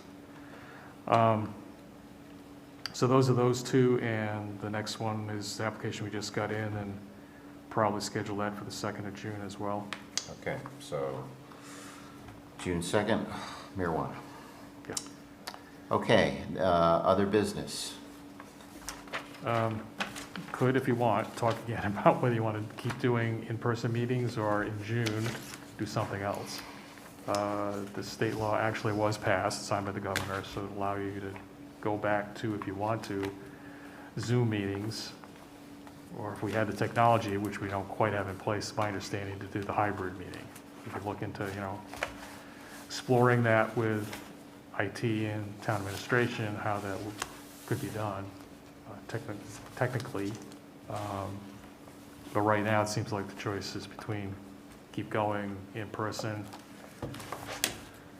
or go back to Zoom. Yeah, we sort of deferred this question, but I think ideal, I would like to get a hybrid option so that if someone doesn't want to come, they can still participate. And I know there's more towns are doing that. But Or can't because they're in North Carolina. yeah, exactly. You're in North Carolina, No, like really, I was. actually, that's another good reason. Right, when I was, the February meetings, I was in Florida. We didn't know that. Yeah, I was. So, but I guess the immediate question is, what do we want to do? Do we want to go back to Zoom, or do we want to keep meeting in person? Because we have to decide, or I In guess we could, advance. yeah. So, I would recommend at least keeping an in-person component at this stage unless I don't think the rates have significantly changed, have they? I don't know, I mean, I think right now there's a mini burst going on. I see a bunch of people have it, but I haven't, I mean, the danger isn't, I haven't seen anyone seriously injured, but a lot of people seem to be coming down with it. Yeah, I mean, we've been exposed, that's why we're wearing masks, because we may have been. Now you tell us. Well, we've got them on. So would We it have make to be sense here. maybe to have one meeting, Zoom and one meeting live? We do 2 a month. No, I would like to do that, but the problem, it's staff problems, right? I mean, It's pretty challenging to switch from one way of doing it to the other Oh, it way is? of doing it. Yeah, Well, it's just logistically tough. I'm in favor of whatever you want to do. Okay. I mean, it's up to you guys. Joe, what do you think? Honestly, I would take Zoom any day of the week, but that doesn't tend to be the prevailing opinion. Can we make the parallel that, not attending, like they do with schools, that, kids who have to do Zoom, that it's ineffective and detrimental to their mental health by not being here and having the social interaction of hearing the public? Or is it detrimental to the public that they'd have to interact via Zoom? I'm just asking a general question, because that's all the parallels that are being made about students doing Zoom, class Zoom, right? I don't know if public sentiment is one way or the other, actually. I haven't felt that. Have you? I don't know. Have we heard a groundswell I heard initially when I think it was Buckley Road, and saying, hey, we want to be in person, and I couldn't tell if that's just because they're looking for a way to delay it, or if they want to be able were to speak sincere. 4 times. So we had, Right. we had in person, And but fortunately- I didn't, and I got that for some people too. When it first started up, there was a When it new, first started, whatever. But I thought people got used to it too. I do think there are many people that have difficulty operating Zoom. I know a maybe. few. Yeah, it may be. What do you think, Fred? You go either Whatever way? you guys decide on. Right. So count me out Yeah. as far as. an I know ZBA is continued with Zoom, and Inland Wetlands is still on Zoom. So I they do I not love go Zoom back. personally. Yeah, but- I do too. I mean, you could, for I June. mean, I don't know if and- that's being fair to the public or, I mean, one thing you can think about is do it for June and July. You get a break in August, and then revisit it at the end of July, and think about what you want to do in September. You can always go back to in-person in September if things kind of. Things might get like better. the start of the new during school summer. year, getting early. And Sharon, you prefer Zoom? Yeah. Okay, and you're either way? I love Zoom, I just Right. don't know if that's the right Right. socially, or, I I don't don't know think the we right have word to is. worry about this age group. Right. Not even that, but I mean, just as far as a commission and for Yeah, the no, purpose of the commission, the public good. No, I Yeah. think there's a, you know, I don't know. Ideally, I would probably do one of each, but, and I think there are benefits of being in person, seeing in person rather than seeing screens. Well, I do And find I kinda like can that, but, zoom in on the, when they share the screen, I like that I can actually zoom in. yeah. and, But I don't have a problem with Zoom. It's been, and it was great when I was away. You know, I mean, It's pros and cons. yeah, so what do you guys think? I guess I suggest think about doing it in Zoom for June and July, just out of an abundance of caution for everyone, considering there is a, you know, a surge, small s, whatever you want to call it. And then it gives you the chance to revisit. There'll be a natural break in August, and then, you know, could come back either regular in person, or at that point, maybe we have the hybrid option, so it could be a little more flexible for September going on. Evan, thoughts? I agree, I would prefer Zoom. I mean, hybrid, like you said, is probably the best option. And it would be nice to be able to attend the meetings from North Carolina or the Caribbean. That sounds nice. Or Chile. I attended a Yeah. ZBA That's meeting just what from North commission Carolina. covers. Yeah. Just kidding. Can we Okay. put a end time for Yeah. meetings? An end time for meetings on Zoom? In general, just in general? Oh, We can close a meeting anytime, actually, and a couple times I've suggested, hey, guys, you want to be done, but at some point, you're at the point, you say, let's just get done, you know? Well, You it's, know? I think You know, it's more so- if it's on the agenda, I feel like we have to get through it, but I mean. Well, I mean, the only- If we say we want to be done by 10 o'clock, and they, you know, can you, It I gets think tough. you do it naturally anyway a little bit, but. well, it slows down. I think everyone slows down, particularly when you get close to 11. But it's difficult when we have 20 applications on the agenda. I mean, we're down now to 10 to 15, which is a little more manageable, and we only, you know, Amazon's done, and we've got Bourbon Drive done, so it's a little more, in quotes, normal compared to how it's been for, you know, the time I've been. We've had a lot of late Can, meetings. Working with can you. can you give each person in the public comment a time limit? Well, that gets tricky because due process kicks in, and, Oh, I mean, what We've had people a do is lot say, of do you have anything repetitive new? And I think, you know, you do comments. that, but it's I don't know, We've something had a to lot of control. repetitive speakers, We- even though they're making their Just a comments thought. interesting.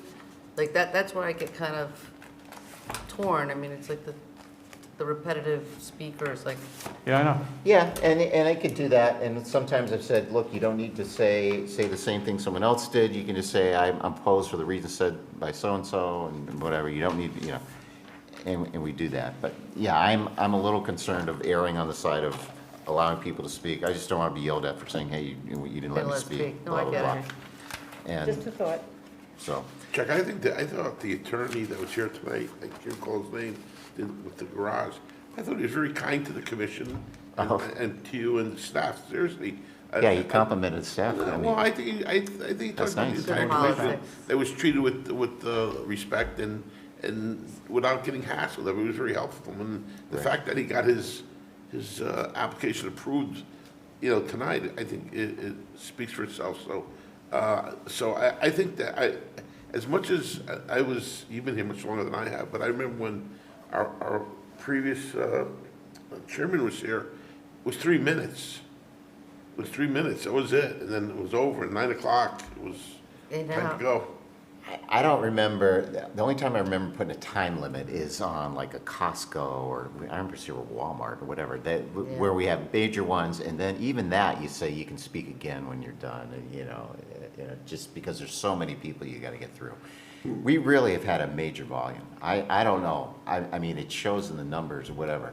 The problem is, even if we cut it off early, it's not like it's going away. No, It's that's- coming back, you know? That's the problem. That's when it's sometimes That's it's the problem. 10:30 like it is now. You just want to say, no, I just want to well, get through it. well, when they you go, know? when it gets pushed off to multiple nights, then everybody that spoke on the first night wants to speak and respond I to know. the new information on the second night. They want, you know, and Yeah. I don't know if there's a way to manage that. I mean, I don't want to deny them the due process, but Yeah, like Bourbon Drive, we're gonna have fourth hearing, so, not Bourbon Drive, Buckley. Yeah. But, you know, that's the controversial ones, you know, that's, Well, you are talking about some properties that are the more issue-intensive properties, let's say. Yeah. The things that have not necessarily been developed in the past, and all of a sudden you get a market that's so hot that people looking at all these properties, and it's worthwhile for folks to try and overcome whatever issue might have stopped development in the past. You know, the incentives are definitely there, so. well, it does sound, Interesting point of view. you know, in terms of the Zoom meeting, which we have to decide, I think it sounds like, July and August. yeah, the Take a majority, break. yeah, July, we'll do Zoom in July and August, Okay. and it seems the majority. August, there's no meetings. What? Oh, yeah, excuse me, June and July. July and August. What am I saying, June and July? Do we have You time said to do it just for June? July. Yeah, we do it for June. Okay. We haven't done the June, hearing June, notice July. yet for June and July. Right. And in person in May? Well, we Well, have to we have to stay because finish. you've already noticed the hearing for, all Right. the hearings for the Got it. 19th. Yeah. I did, at some point, send out an email saying, please reserve the 26th of May as a fallback date, just in case for the Affordable Housing Plan, there's a lot of public comment and the commission wants to make some revisions. That would give the consultant a chance to make them. Would give you guys a chance to meet again before the June 1st deadline that the plan needs to be adopted by. So if you could hold that date for now, hopefully, you know, it's been been through the process enough. We've had several public meetings, a lot of public input. I think it's there, and we may have a very quick public hearing, and you can just vote that night if there's nothing brought up, no changes, but Okay. just to hold that date. We said will allow us- 25th? 26th. Have you 26. gotten a lot of Oh, yeah, feedback okay, I from got it. the public other than? We got a lot of feedback early on, and there've been some changes. So the steering committee, you know, was pretty significantly involved, I would think, in shaping it. And we had a public informational meeting the commission held, Right. and there was some comments and changes at that point. And there was a lot of public input in the beginning. It was a public survey that was, you know, used as one of the foundational documents for it.